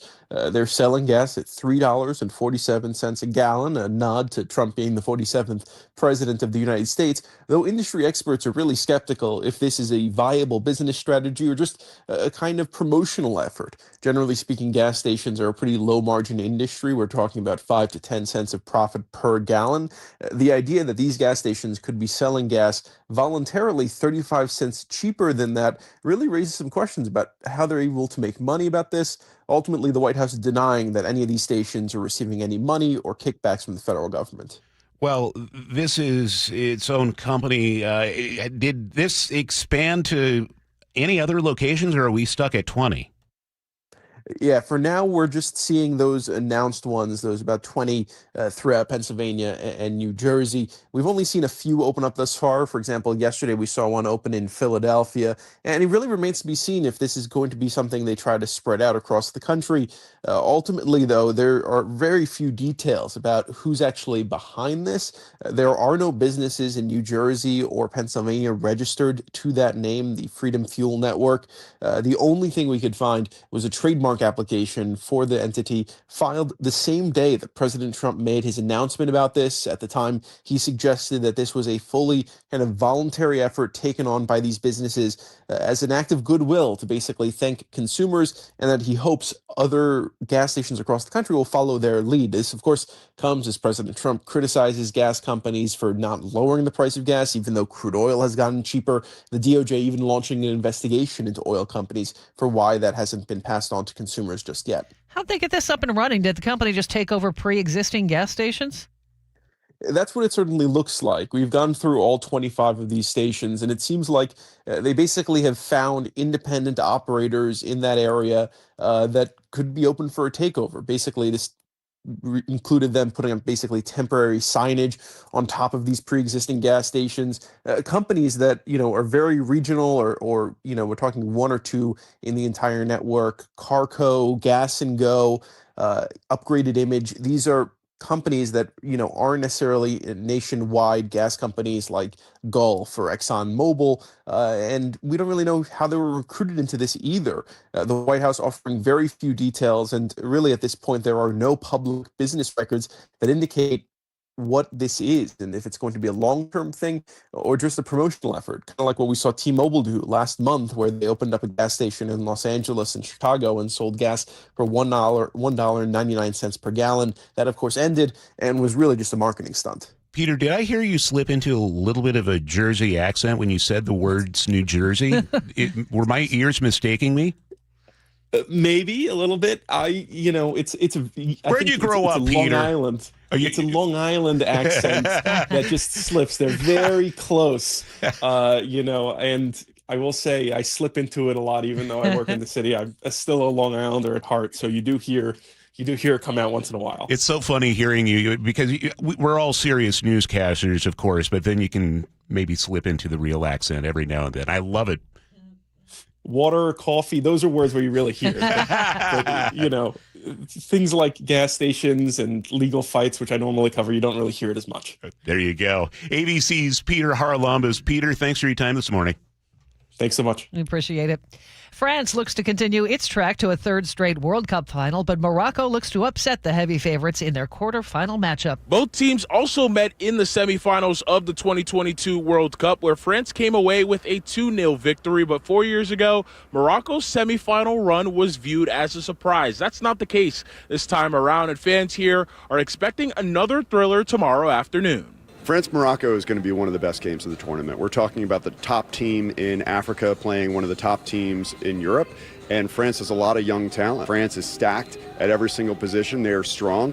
But, I mean, just like anyone, they're open to a devastating counterattack, which Morocco can do. Honestly, I'm really excited. Obviously, it's going to be a tough game for Morocco, but I think if they make it through, they actually have a pretty good chance of winning. Morocco is still like a pretty new team, as in like being this strong. Like now they're in almost top 5 FIFA rankings. Yeah, and it really means a lot to us that they get so far 2 times in a row. The winner of tomorrow afternoon's matchup will take on the winner of Spain-Belgium in the semifinals next Tuesday. Reporting here in Foxborough for the Summer of Soccer, I'm Aniak Ocon. Maine Democratic Senate candidate Graham Plattner, who denies allegations of sexual assault, now says he's getting out of the running ahead of Monday's deadline to take his name off the ballot. ABC's Stephen Portnoy with the latest. As he announced his intent to depart from the race, the embattled candidate insisted the allegations against him aren't true. This is all false. In an 11-minute online video, Graham Plattner defiantly said the decision to suspend his campaign was effectively made for him by the party establishment. It is a system that is built structurally to make sure that movements like ours cannot flourish. Maine's Democratic Party will now hold a convention to choose a new candidate to take on incumbent Republican Senator Susan Collins. Stephen Portnoy, ABC News, Washington. Well, you have seen him score touchdowns. Rashid Shaheed does it again. A 59-yard punt return for a touchdown. Soon you can watch Rashid Shaheed hit home runs. Shaheed and fellow Seahawk Uchenna Nwosu are hosting the 5th annual Seattle All-Star Classic at Cheney Stadium in Tacoma this Saturday. The celebrity softball game and home run derby supports nonprofits in the South Sound. Standard tickets, only $27. Coming up on 6:23, we check traffic on the 3s. This is Ed Beener this morning. Good morning. This traffic report is brought to you by Seattle Sports. There are no reported blocking issues in your way for your Thursday morning commute. There are a few slowdowns, usual spots, and they include eastbound 512 through Puyallup. Northbound 167's got some slowing thanks to some merging there on State Route 18 up to near 15th Northwest. And now approaching 405. Northbound 405 has got some braking from the Renton curves to the Kennydale Hill. And northbound I-5 pauses at times from 320th to South Center. Pierce County overall is moving pretty well. And the Narrows and Lake Bridges are doing great. Drive times, Arlington to Everett, 14 minutes. Everett to Seattle Bellevue, both of those are around 35 minutes. Coming in from the south end, Olympia to Tacoma through JBLM, just 33 minutes. While Tacoma to Seattle, that has risen to 55 minutes. Your Puyallup to Renton drive time, 44 minutes, and that drive up 405 from Renton to Bellevue is sitting at about 17 minutes. Very good. Download the Seattle Sports app to stay in the know with the latest news, scores, and opinions about your favorite teams. I'm Ted Beener with KIRO Newsradio, real-time traffic. Another beautiful day, mostly sunny, warming up to about 77. The clouds should burn off mid-morning or so. For tomorrow, mostly cloudy and 71, but we'll get back to some sunshine by Saturday afternoon. High of 71. Morning clouds on Sunday as well, with a high in the mid-70s. Right now in Seattle, cloudy at 58. Coming up, more of the day's top stories and the opening bell report. You're listening to Seattle's Morning News. KIRO News Radio, the first place you turn for the news you trust. State Senator Jamie Peterson drafted one of the state's most progressive taxes to date, the income tax on millionaires. Engaging conversation. We pay teachers the 4th highest of any state in the country. And your Super Bowl champion Seahawks. The Seahawks! They're bringing it home again! Streaming everywhere on the KIRO Newsradio app. Always here, always with you. KIRO News Radio, 97.3 FM. Golden Crest Metals helps investors understand how physical gold and silver can be held inside qualified retirement accounts without pressure or confusion. Our team brings decades of experience in precious metals and retirement planning with a focus on clear education, straightforward pricing, and a process designed to put clients first. Why do investors choose Golden Crest Metals? Experience, transparency, and a client-first approach. Tune into The Gold Show with Kenny Michaels every Saturday at 1 p.m. Windows are a home's top target for break-ins. At Lake Washington Windows and Doors, we offer added security with our exclusive 3-layer security glass protection. Combined with our lifetime warranty, you'll have lifetime peace of mind. Choose Lake Washington Windows and Doors, a name you can trust. Stay cool this summer and save big. Lake Washington Windows and Doors delivers the quality, comfort, and energy-saving performance you deserve. During July, buy 3 windows or doors and get 1 free. Plus, make no payments for 12 months. LakeWashingtonWindows.com. Summer's supposed to be fun. When the kids are home all day, the groceries, they add up fast. G. Scott here with a quick heads up from Safeway. There's a program called Sunbucks that gives qualifying families $120 per child for summer groceries. Some families are signed up automatically and will get a card in the mail. Others need to apply. Take a minute to check. It could really help put food on the table for your family. Head to freesummermeals.org to find out more. That's freesummermeals.org. A perfect game by a Seattle Mariner. It was done by the King. 50 seasons, 50 legends, one unforgettable night. Join the Mariners Saturday, August 8th for 50 season celebration night at T-Mobile Park, presented by Daktronics. The Mariners are going to play for the American League Championship. Before the team takes on the Rays, arrive early for the most epic pregame ceremony in Mariners history. You'll witness the biggest gathering of franchise icons ever assembled as the 50 greatest Mariners from across all 5 decades are revealed. From Griffey to the big unit, from Ichiro to Nelson Cruz, and every legend in between, you don't want to miss this once-in-a-lifetime event. Junior with a 2-run home run. Everybody is going bonkers here in the Kingdom. Seats are going fast. Get yours at mariners.com/tickets.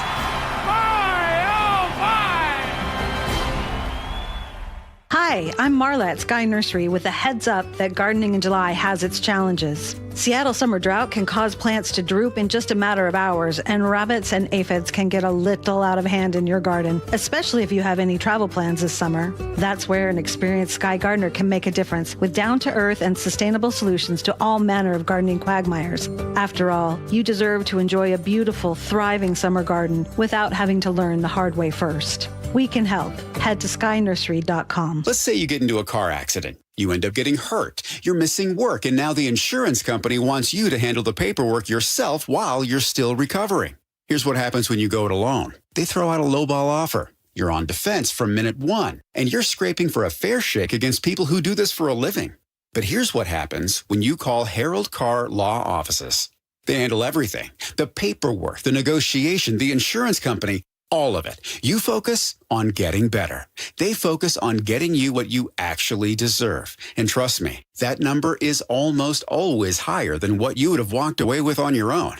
7 locations across Western Washington, a huge qualified team, and a free consultation at carlaw.com. Carr is spelled with 2 R's, C-A-R-R. They'll actually listen to you and give you an honest assessment without any pressure. That's carlaw.com. 2 R's in car. Car accident? Call Carr. C-A-R-R. carlaw.com. Did you know that 4,000 women are diagnosed with breast cancer every year in Washington state? I'm Dr. Suzette Miranda with Northwest Hope and Healing. We provide financial support for breast and gynecologic cancer patients in our community. Join us at Life in Color, a summer brunch, auction, and fashion show on August 23rd at the Somme Hotel in Woodinville for an unforgettable afternoon of inspiration. Get your tickets now for Life in Color on August 23rd at nwhopeandhealing.org. That's nwhopeandhealing.org.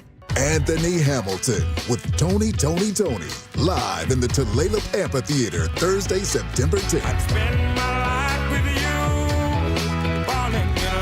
Tickets are on sale now. Details at TulalipCasino.com. Veterans and active duty service members. When your call to service ends, your mission doesn't have to. Go from GI to IT in just a few months at My Computer Career. Prepare for a high-demand career in cybersecurity, protecting people, systems, and institutions from real cyber threats. Cyber warriors are needed now. Will you answer the call? Go to mycomputercareer.edu/CWP to learn more. That's mycomputercareer.edu/CWP. An elite CompTIA certification partner. VA education benefits are available to those who qualify. From the FIFA World Cup to competitive business environments, grand ambitions lead to game-changing achievements. At Bank of America, we're there to support businesses at every step, providing insights and expertise to help you gain an edge. He shoots, he scores! What would you like the power to do? Explore winning business solutions at BofA.com/gamechangers. Bank of America, official bank of the FIFA World Cup 2026. Now, the latest from KIRO Newsradio and MyNorthwest.com. Live from East Lake Avenue. You're listening to Charlie Harger and Manda Factor, Seattle's morning news. Good morning, it's 6:30. The head of the Seattle Police Union has some strong words for Mayor Katie Wilson about her decision to shut off the CCTV cameras in the city's Stadium District. Wilson ordered those cameras to be shut off now that the World Cup in Seattle is over. And KIRO News Radio's Luke Ducey joins us live with more. Yeah, it was the morning after Seattle's last World Cup match on Monday when the U.S. lost to Belgium. Mayor Wilson ordered all of those CCTV cameras to be shut off, and she quietly made that announcement in a blog post online yesterday on the Jake and Spike Show. Seattle Police Officers Guild President Kent Liu made it pretty clear. Well, I think they should be turned on. I don't know of any evidence to suggest that there's a breach in the system, right, to suggest that, the feds are kind of looking in or overseeing anything at all. Yeah, when he says the word breach, what he's saying there is there wouldn't be a way for feds to crack into the camera feeds unless they were to hack into the system. But the bottom line for Liu is the cameras keep people safe. We're catching criminals. We're holding people accountable. And we're holding, these are sometimes the only witnesses we have to these crimes. A little history here. You remember in the early days of her term, Mayor Wilson ordered all of those city surveillance cameras in the Stadium District and Pioneer Square to be turned off for now over privacy concerns and to prevent federal agents from using any footage, especially for immigration enforcement and to protect people traveling to Washington potentially seeking reproductive rights. Then she ordered an audit, which is ongoing, to find the best way to move forward.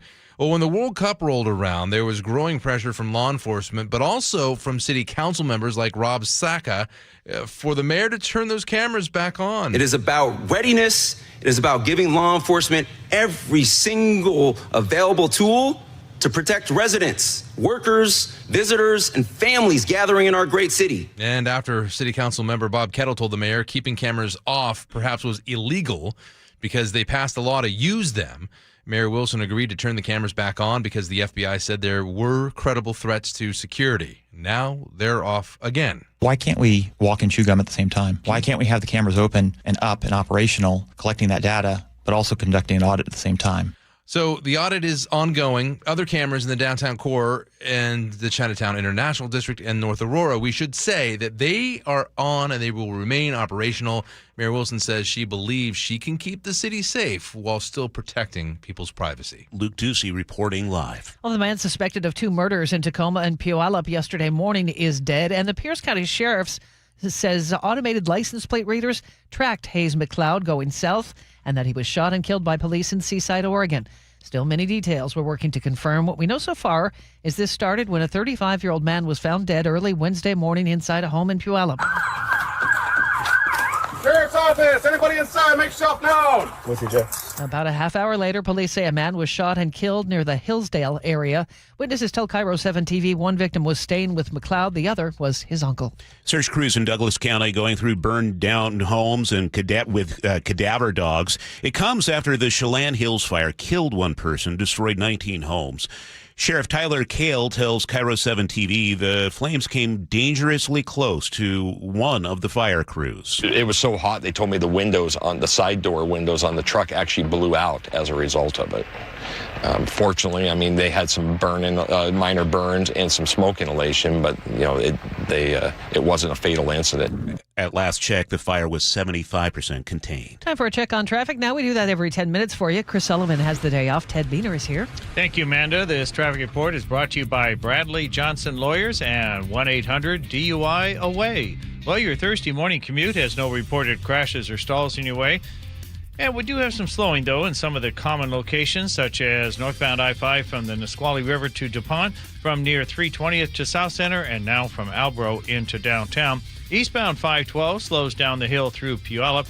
Northbound 167 has got crowding from State Route 18 up to Willis, and northbound 405 has some brake lights from the Renton Curves on up into Newcastle. From the north end, southbound 405 now has merge slowing as you go through the Canyon Park area, and southbound I-5 has some braking from 128 to the 405 split. Your drive times, Auburn to Renton, 15 minutes. Renton to Bellevue, that is 21 minutes. Federal Way to Seattle is 37 minutes. 20 of those are from South Center and from Snohomish County. Everett to Seattle, Bellevue, both of those are right around 35 minutes. Serving the Pacific Northwest for over 30 years with hundreds of 5-star reviews. 1-800-DUI-AWAY.com. KIRO News Radio, real-time traffic. I'm Ted Beater. Any clouds you see this morning will burn off by the afternoon. We're headed for a mostly sunny sky, 77 the high. Tomorrow, a bit cooler, mostly cloudy and 71 on Saturday, mid-70s for Sunday. Right now, it's 58 downtown. From ABC News, Wall Street now. Once the Iran war does wind down, will inflation cool off? Minutes from last month's meeting find members of the Federal Reserve concerned about the potential for AI to boost inflation by pushing up prices for semiconductors, computers, and electricity. On the average day, Google processes over 16 billion online queries. On Tuesday night, the world's most popular search engine destroyed its own all-time record for searches per second. The most searched term that evening, Argentina versus Egypt. Jim Ryan, ABC News. Average gas prices have come down about 60 cents in the last month in Washington state. A gallon of regular is $5 this morning, down from $5.60. Compare that to the national average, though, of $3.84. Diesel has fallen as well, but an end to the ceasefire in Iran is putting a pressure on prices. The U.S. has revoked Iran's license to sell oil, and Ukraine has been attacking Russian refineries. National average is up 5 cents overnight, while Washington prices down a penny. Plans have been filed to replace the decades-old University Inn in Seattle's U District. The hotel sold for $27 million in April, but will continue to operate while development plans evolve. Right now, the Business Journal reports the new owner, the Seattle-based arm of a Chinese investment group, wants to demolish the inn and build one tower with student housing and a second with general residential housing. That same business is working on another 2-tower project that would replace the Mazda dealership on Roosevelt Way. A third project at the former Half Price Books location, also on Roosevelt, would have 81 apartment units with no parking. Well, the Seattle Times is calling it a summer camp for billionaires. Sun Valley, Idaho could be the venue for a Seahawks sale talks this week. According to the Times, the annual conference for the business elite is happening there, run by the same company, just so happened to be hired to lead the process of selling the team. First round of bids were due last week. The late Paul Allen had owned the team, but directed the sale in his will, with proceeds going to charity. 3 groups have been reported to have shown interest, including one led by Boston Celtics leadership and another by the co-founder of Sun Microsystems. Machinery maker Deere & Company has been defending a multi-state antitrust lawsuit, accusing the company of monopolizing the equipment repair process. News Nation's Kevin Wells has more on one state that's settled. Illinois Attorney General Kwame Raoul said in a statement that for years, Deere & Company refused to give farmers the right to repair their own equipment, funneling them instead to their network of authorized dealers. In other words, farmers were kept from shopping around to find the best price. Historically, farmers have sought to repair their own farm equipment or relied on local repair shops. But over the last few decades, Deere started using new software that could only be accessed by its dealers. Now, local repair shops and farmers are entitled to those codes and manuals. Farmers in Michigan, Minnesota, Wisconsin, and Arizona are also involved in that settlement. Beginning next week, the cost of a first-class stamp is going up. News Nation's Ryan Burrow reports. Starting Sunday, the cost of a Forever stamp will go up from 78 cents to 82 cents, or 5%. Meanwhile, the price to mail a postcard, both domestically and internationally, are going up as well. It's the second time the prices have gone up in a year. Last year, first-class Forever stamps went up 5 cents. The U.S. Postal Service filed notice of the increase with the Postal Regulatory Commission back in April. The USPS blames rising operational costs and a severe financial crisis for the increase. In May, the USPS reported a net loss of $2 billion through the second quarter of fiscal 2026. A word for KIRO 7. It starts on your street, in your home, with a problem you're struggling to solve. That's where KIRO 7 Investigates comes in. They show up, they ask hard questions, they get you answers. When your story is seen, change isn't just possible, it's already happening. Watch KIRO 7 News weeknights 5 to 6:30 p.m. and at KIRO7.com/investigate. Stocks opening up this morning. The Dow is up 107 points. The S&P is ahead by 18. NASDAQ bouncing up about 1%, up 273. 6:40 now, and Ted Beaner, what's coming up in traffic? Well, we got more cars joining your commute. I'll tell you about the rising drive times in just a moment. The opening bell is brought to you by Legacy Group Capital Common Sense Lending. Dear Ursula, I have a group of friends who have bonded over... Hi, I'm Ursula Voitin from the G and Ursula Show, and I'm launching a new podcast called Ask Ursula. This is your space. Real life, real questions, whether it's about family, friendships, love, and yes, even the fun stuff like travel and finding your signature scent. Hit me up and ask your questions at mynorthwest.com/Ursula. I look forward to connecting with you. At mynorthwest.com and the G and Ursula YouTube channel.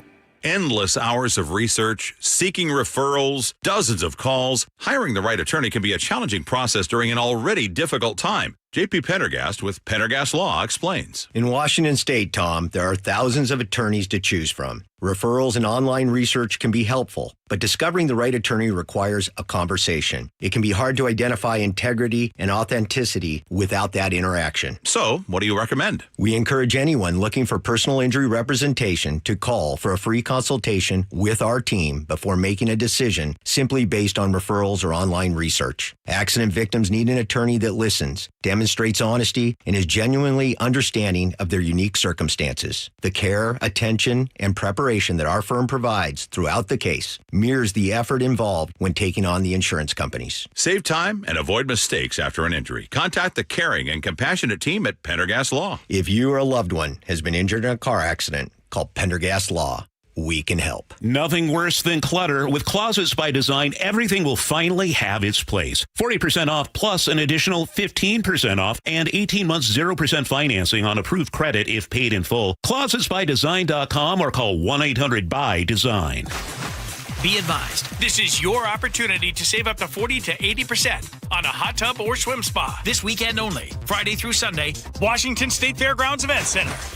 Be advised, this is your opportunity to save up to 40 to 80% on a hot tub or swim spa. This weekend only, Friday through Sunday, Washington State Fairgrounds Event Center. 18-month interest-free financing. Our factories have demanded we sell 1,000 hot tubs and swim spas this weekend. Washington State Fairgrounds Event Center. Huge factory incentives, factory rebates, this weekend only. Washington State Fairgrounds Event Center. We can remove your old hot tub. Free delivery of your new hot tub. Deep discounts.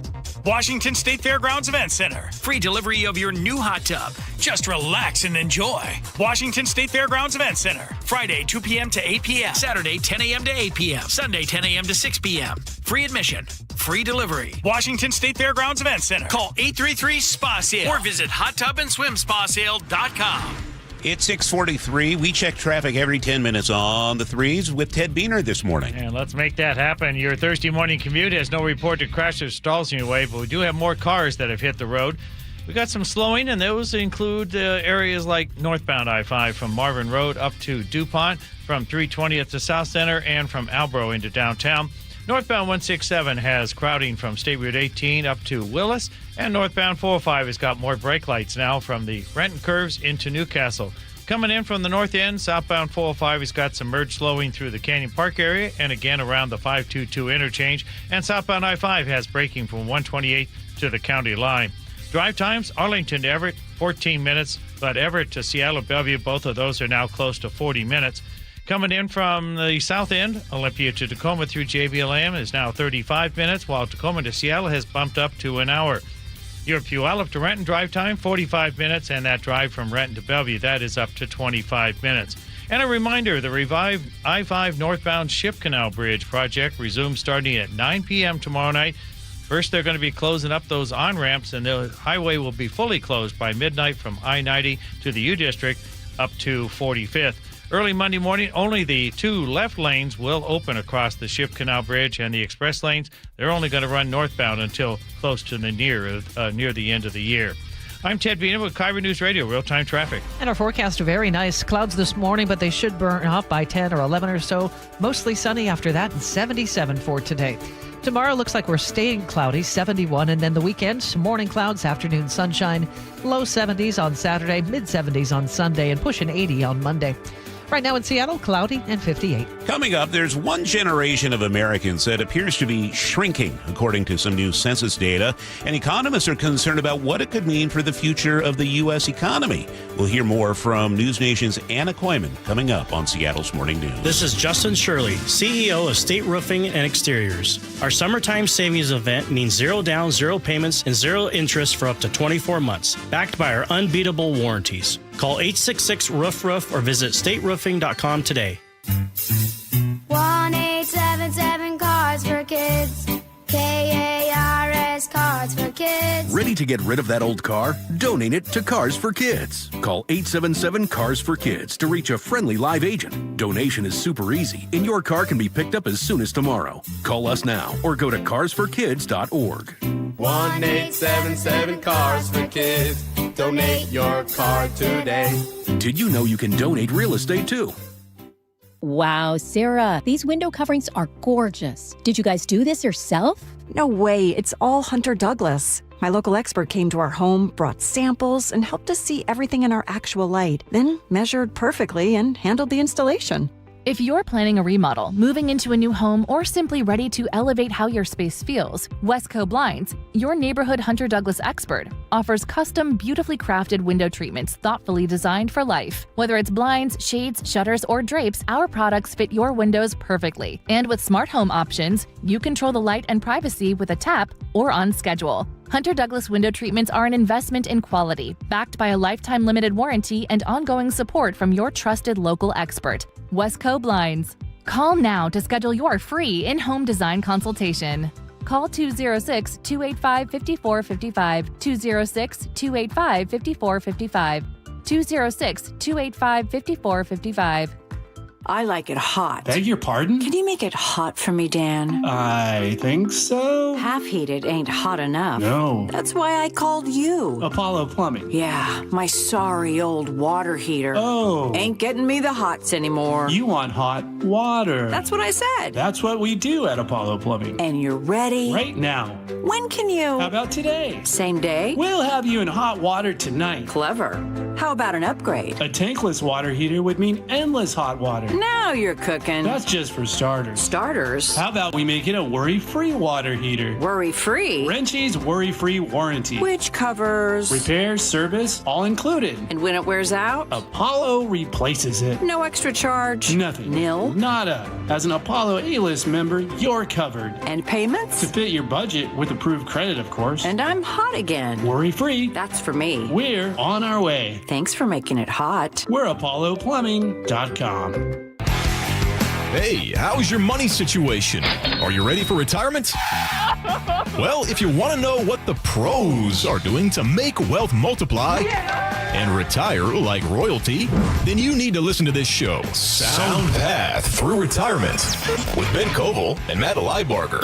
Get your money right and tune in every weekend, Saturdays at 10 a.m. and noon on KIRO Newsradio 97.3 FM. This is the city's longest-running radio news show, Seattle's morning news on KIRO News Radio. It's being called America's missing middle. New census data is revealing a drop in the population age 45 to 64, and there's some reason for concern. Let's bring in News Nation correspondent Anna Koyman. Anna, break it down for us. What do these numbers show? Hey, yeah, good morning. Great to chat with you guys again. So this is new info this morning. It's a major demographic shift. It's reshaping America's workforce, but I really feel like it's shaping American culture in general too, and I'll explain why. So all the numbers are coming to us. This data is from the new Census Bureau population estimates that have come out. And the number of people in the nation's most experienced working years is really shrinking as baby boomers head into retirement. They're called baby boomers for a reason, right? So currently there are 2.7 million fewer Americans between the ages of 45 and 64 than just 5 years ago. So that seems like a pretty big shift. So where did they all go? Well, it's not as crazy as it sounds. They just weren't ever born. Experts say it's not that people are vanishing. It's just that there's a much smaller generation following the baby boomers into these prime working years. And that's sort of where this is all coming from. That's what's behind the trend. So this could be problematic, I'm imagining, for the economy with fewer people in their prime earning years. What's the data showing you? Well, okay, so let me think about, I'm not sure how old you guys are. I'm just below this. And like the people that are sort of in this category, they're stretched really thin already because many of them have had kids older, like myself. So you're taking care of young kids. and then you're also taking care of aging parents at the same time, all while trying to live your best life and climb the corporate ladder too. So as far as what it means for the workforce, when you factor all of that, real life stuff into it as well, you got to think about these are typically the people, they're the ones that run the meetings, they're the ones that train the rookies, the newbies that are coming through the doors, they're the ones that sign the paychecks, for crying out loud. So essentially, America's most experienced managers, teachers, skilled professionals, and business owners, they all fit in this category, and a smaller middle generation could definitely be making it harder, to your point, for employers to fill leadership positions and then leave fewer experienced workers to train the next generation. And one thing that's just sort of popping into my mind as we're talking right now, you guys, is like, how does artificial intelligence play into all this? I mean, are we going to be depending on AI agents to sort of be the adults in the room, and they're going to put us to work? It seems like we're sort of putting the AI bots to work right now, but are they going to start putting us to work? I don't know how it's going to work. Did you have to make my brain go there? My brain is starting to go there multiple times a day now. Is yours? I mean, it's swallowing every aspect of our life. I'm smack dab in the middle of Gen X. Charlie, you pretty much are too. It used to feel like if you were to say 45 to 64, man, that sounds really old. And it still sounds really old, but dang it, we're in the middle of that, Anna. Totally. I remember when I was in about the 3rd or 4th grade and bell bottoms came back in, my mom was like, oh, yeah, these will come back around, and sure enough, they did. Here we go. Look at my pants right now. I have bell bottoms on. Bell bottoms? I didn't even look. Well, Anna, just briefly here, I suppose, is this happening across the planet, or is there something unique here in the U.S.?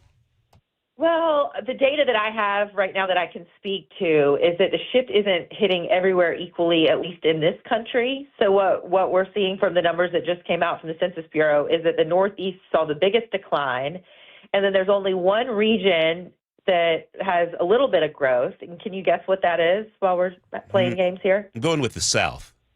Yeah, the South. The South was the only region to post even slight growth there. So America is still growing, but it's all growing older. And as the Morning in America anchor today and I were going back and forth as I was giving my report. I'll be on this weekend if anybody wants to tune in as well. But I said, it just reminds me of, the scrolling that you do on your phone when they ask for your birth date, and it used to not seem that long, and now it just takes ages. Don't remind me. You spin the dial, and then you have to spin it again and again to reach the 80s. The 80s. I feel old now. Thanks a lot, Hannah. Yeah, appreciate it. 70s, 50s, 50s, whatever it is. We're all getting up there. Anna Koyman, thank you for your time this morning. Anna Koyman from News Nation. I miss the 80s. Such a simpler time. It really were. Yeah. It's 6:53. Time for traffic now. We do that every 10 minutes on the 3s, and Ted Biener is in for Sully. And you think you feel old? Oh, my goodness. All right. There are no reported blocking issues in your way. Areas of congestion, though, they include southbound 405 from about the Canyon Park area down to 522 interchange. And southbound I-5 from the 405 split down into Shoreline. Coming in from the south end, eastbound 512, got slowing as you go down the hill into Puyallup. Northbound 167 slows from State Route 18 up to near Willis. And northbound 405, that is thick with traffic from the Renton curves into Newcastle. And northbound I-5 has braking from near 320th to South Center and again from Albro into downtown. Some drive times, they're growing. Auburn to Renton, that's 20 minutes. Renton to Bellevue now is close to 25 minutes. Federal Way to Seattle is 40 minutes. 22 of those are from South Center. And coming in from the north end, Everett to Seattle is 35 minutes, while driving down to Bellevue, that is now up to 45 minutes. KIRO News Radio, real-time traffic. I'm Ted Biener. Forecast looks nice and sunny by the afternoon. A high of 77. Tomorrow, 71 the high, with a lot more clouds than today. Mix of sun and clouds on Saturday and Sunday. Highs both days in the low to mid-70s. Right now in Seattle, it's 58. And coming up on Seattle's Morning News, homicide suspect killed in a police shootout in Seaside, Oregon. KIRO News Radio's Luke Ducey will have details. Plus, there are concerns growing over what's being called the fastest growing crime targeting children in the U.S. We'll get more details from ABC's Brad Garrett. He joins us at 7:15. Always love to hear from you. Our inbox is open for your news, tips, and story ideas at mynorthwest.com. You can also weigh in on the live chat. We're on YouTube Live. Just check out at KIRO News Radio. Be sure to hit like and subscribe. Also, the Muckleshoot Casino Resort text line. That's 888-973-5476, 888-973-5476. Stand by. ABC News coming up in 4.5 minutes. This is Seattle's Morning News. Hey fans, it's Rick Riz. I love making exciting calls every night, but there's a call I'm really excited to make in just days when I can say goodbye glasses. I'm having refractive lens exchange, RLE from K2 Vision, to get rid of readers, glasses, and contacts. Plus, I'll never get a cataract. For decades, I've had to call ball games using readers to see my notes, then over them to see the field. On and off, on and off. It was brutal. But no more. K2 Vision RLE is my permanent solution to a lifetime of great vision. Holy smokes. Talk about experienced veterans. The K2 Vision RLA team has done over 150,000 lens procedures. I trust their stuff and them. Stay tuned. I'll keep you posted on my results. So enjoy life with no readers, glasses, contacts, or cataracts. Get your free Zoom consult now at K2VisionRLE.com. Then you can make the call. Goodbye glasses. K2VisionRLE.com. KIRO FM and HD1, Tacoma, Seattle. Someone had a birthday. Yep, 50. Can't believe it. 50 years of wisdom. Great segue. We have a health reminder from the CDC. Pneumococcal vaccination is recommended for adults 50 or older. Says here, we're over 6 times more likely to be hospitalized with pneumococcal pneumonia than adults under 50. I don't love those odds. Same. Look what I found. Pfizer's Prevnar 20 is proven to help protect adults against pneumococcal pneumonia and invasive pneumococcal disease in just 1 dose, and millions have already gotten it. Continued approval may depend on a supportive study. Don't get Prevnar 20 if you have a severe allergy to its ingredients. A weakened immune system may lower your response. Common side effects include injection site pain and swelling, fatigue, headache, muscle, and joint pain. For full prescribing information, please call 1-855-213-2138. Visit Prevnar20.com or talk to your doctor or pharmacist. I'm on Prevnar20.com now, scheduling my appointment. Good idea. And happy 50th. This is the story of the one. As a maintenance engineer at a beverage manufacturing plant, he starts his day knowing every line is ready to run because Grainger delivers the industrial-grade products he needs to keep mixers, conveyors, and packaging equipment moving. With Grainger's vast selection of bearings, belts, and motors, he keeps operations running smoothly, so nothing grinds to a halt. Call 1-800-GRAINGER, click Grainger.com, or just stop by. Grainger, for the ones who get it done. Doug. Limu and I created a trick to help you remember that you can customize your car insurance and save with Liberty Mutual. You see, the shirts Limu and I wear are yellow, and yellow is the color of lemons, and lemons grow on trees, and trees provide oxygen, and oxygen helps us breathe, and breathing is how you live, and you can live more life when you save money by customizing your car insurance. I agree, Limu.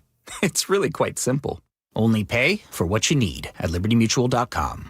Liberty, liberty, liberty, liberty. Olympic Hot Tub's All-American Soak, Swim, and Sauna event is here. Now's the time to save thousands on a saltwater hot tub, swim spa, or sauna. With up to 3 years to pay for it, interest-free.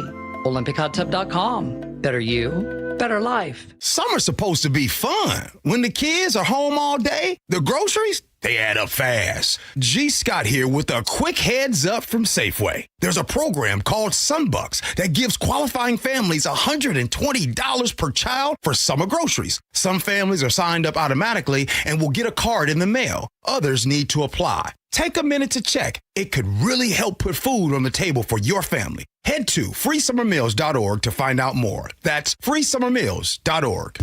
Have something to say? We'd love to hear it. Text KIRO News Radio at 888-973-KIRO. That's 888-973-5476. Powered by Muckleshoot Casino Resort. Guys, your testosterone level impacts your energy, drive, weight, hair loss, and even ED. Revive Men's Health Seattle will check your T level for free. For your free T level check, exam, and consultation, call 206-529-1111 or visit ReviveMen'sHealth.com. Your best source for local news. KIRO News Radio, KIRO FM, and HD1, Tacoma, Seattle, Northwest News.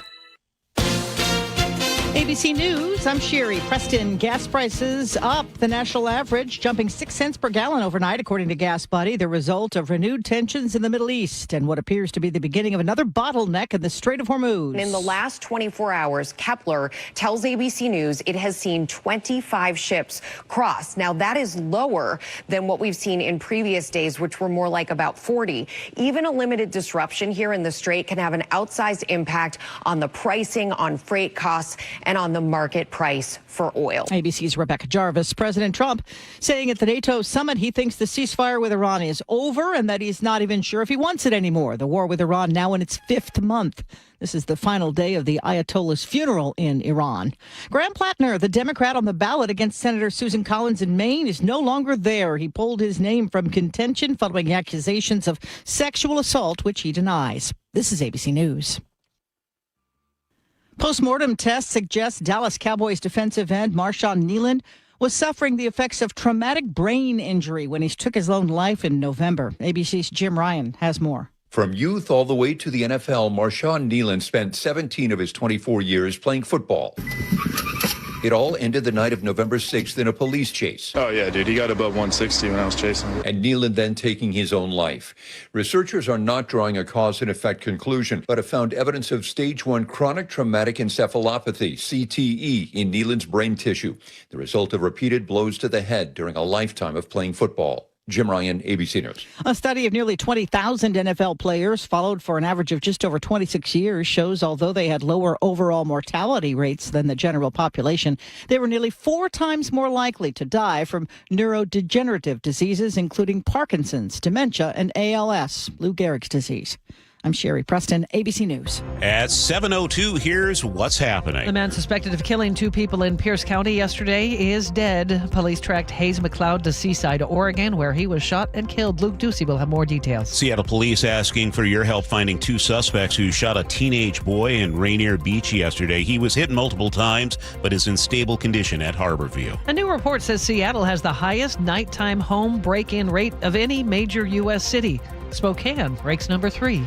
We'll have details on that coming up. First, we check in with Ted Beener, who's filling in for Sully this morning. Thanks, Sully. This traffic report is brought to you by the KIRO Newsradio app. All your Thursday morning commute has no reported crashes or stalls in your way as we have hit the first peak of the morning. Areas of slowing, though, they include some of the more common locations, such as northbound I-5 from near 320th to South Center and from Albro into downtown.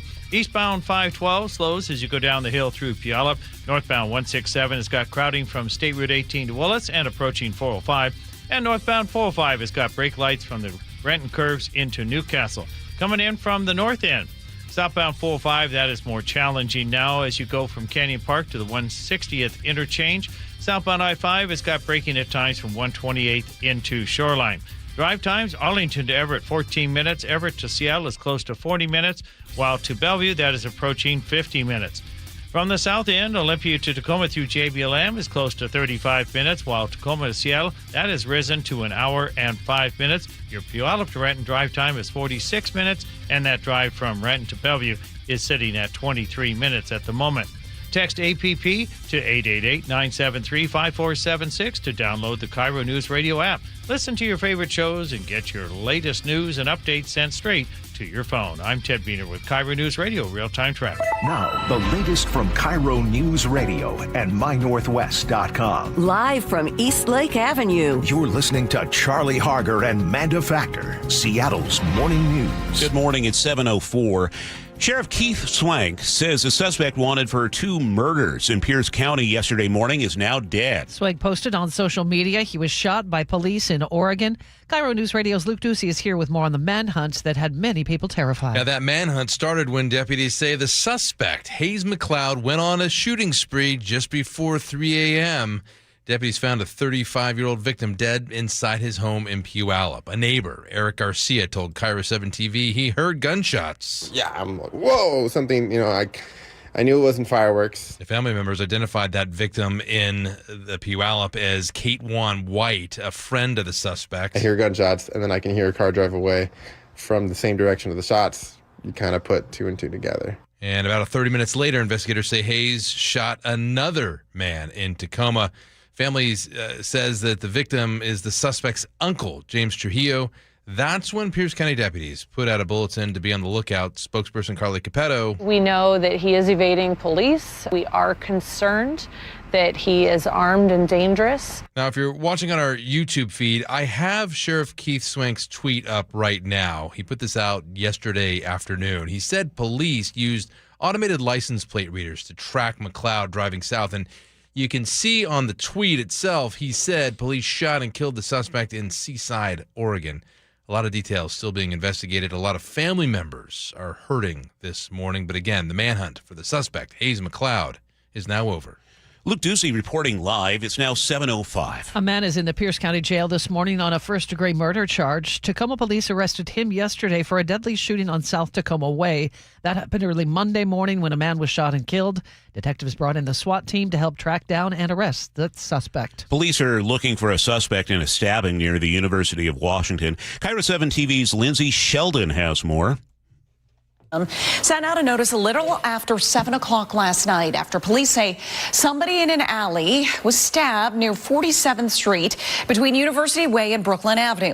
The suspect is described as a man in his 30s with dirty blonde hair, last seen in blue shorts and without a shirt in that area. If you know anything about this, Seattle police want to hear from you. Washington has two of the top 5 cities in America when it comes to overnight home burglaries. Seattle is number 1 and Spokane is number 3. A report from security company Vivint found Seattle logged nearly 235 break-ins per 100,000 residents between 10 p.m. and 6 a.m. last year. And Vivint says fewer than half of Americans lock their windows at night, and only 20% activate a security system. Frank Lindsay, KIRO News Radio.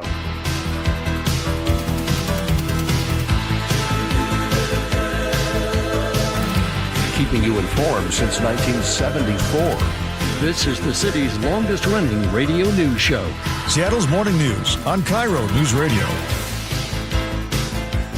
This is what I appreciate about Nick. You know, a lot of people would have gone straight to Total Eclipse of the Heart. That's Bonnie Tyler's signature song. Yeah. But, of course, Waiting on a Hero, also underrated banger. Well, it's Holding Out for a Hero. Oh, Holding Out for a Hero. That was very dad response. Waiting for a hero. Well, in case you haven't heard, her family says the Welsh performer died due to an illness she'd been treated for in Portugal. Bonnie Tyler was 75 years old. Yeah, what a great legacy to leave. It is Seattle's Morning News for Thursday, July 9th. I'm Charlie Harger with Manda Factor. Nice to be back. Nice to be back with you after a week. Yes, you know, I took a little time off on vacation. You took a little time off to get some rest. Yes, I'm trying to get well. The crud. Well, I'm glad you're back. We, of course, have Jillian Raftery filling in for Katrina Gashard out at the news desk today. She's following all of our big stories. Ted Beaner is here in for Sully and producer David Burbank here in the studio. Okay, coming up this hour of the show, it's being called one of the fastest growing forms of cybercrime in the country. Fake social media accounts being used to extort thousands of dollars from young people across the U.S. We're going to hear details from ABC's Brad Garrett. And what's coming up in the 7:35 commentary? Well, it's looking very likely that an initiative will appear on the November ballot to repeal the state's new income tax on millionaires. But don't be surprised if voters actually choose to uphold the tax. I'll break it down coming up at 7:35. It's now 7:09. Washington's top election officials firing back at new threats from the U.S. Department of Justice. According to Fox 13 Seattle, federal prosecutors are accusing the state of allowing non-citizens to vote. The government is threatening criminal charges against election workers if leaders do not address the issue. State officials have just 5 days to outline how they're following federal voting laws. Secretary of State Steve Hobbs is calling the accusations completely false. His office says the federal government is going down a slippery slope by threatening election administrators. Seattle police looking for 2 suspects following a shooting that left a teen injured. Here's KIRO News Radio's James Lynch. 911 calls reporting shots fired started coming in about 1 p.m. near the Rainier Beach Safeway on Rainier Avenue South. Detective Brian Pritchard on what investigators know so far. He was involved, the victim was involved in a fight with 2 other individuals before the shots were fired. Those 2 individuals left the scene. The victim, believed to be a student at Rainier Beach High School, was shot multiple times in the torso. He was taken to Harborview Medical Center for treatment. Investigators say he is being less than cooperative. James Lynch, KIRO News Radio. James tells us so far there have been no arrests and police haven't released any suspect information. A fast-moving wildfire shut down I-90 and Vantage east of Snoqualmie Pass several times yesterday because of thick smoke that affected visibility. Right now, the freeway's open. The Vantage Highway, though, was closed overnight because of downed power lines.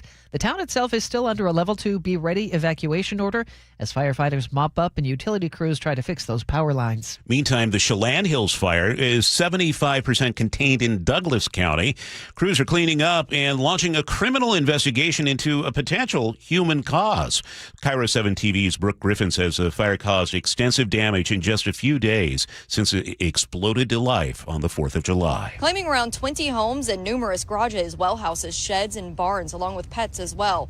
Douglas County Sheriff Tyler Kale says around 100 people are working to put out hot spots and using cadaver dogs to search every single structure along the area for any victims left behind. Again, right now, nobody has been reported missing, but Kale says they're being extra thorough.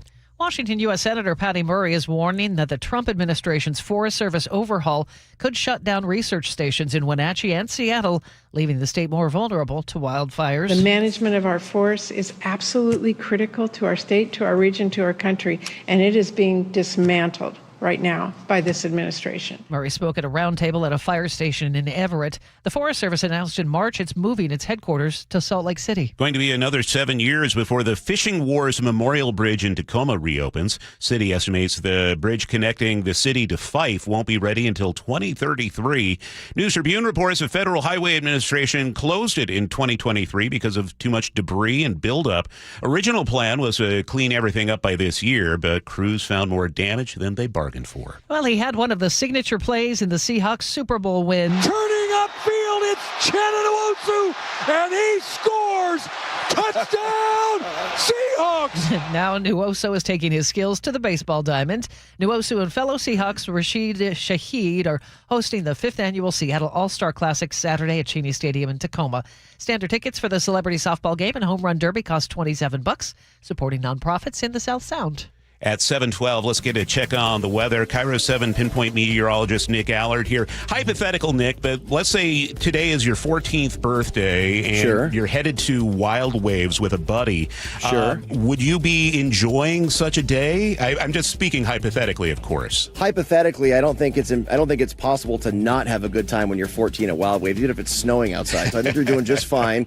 I think you're going to be all right, except that all the food there is expensive. Yeah. And frozen, but still, you know what? I'm all in. Can you and I go? Are we going? Oh, I'm saying I'm turning 14 today. I want to bring my buddy Nick. For the 17th time, you're going to do it. And this morning, you know what? You got a lot of clouds, yes, but you are going to see some sunshine developing. And I'd say by even, late morning, most of us will see sunshine. And it's going to be into the upper 70s. Looks like a great time out there.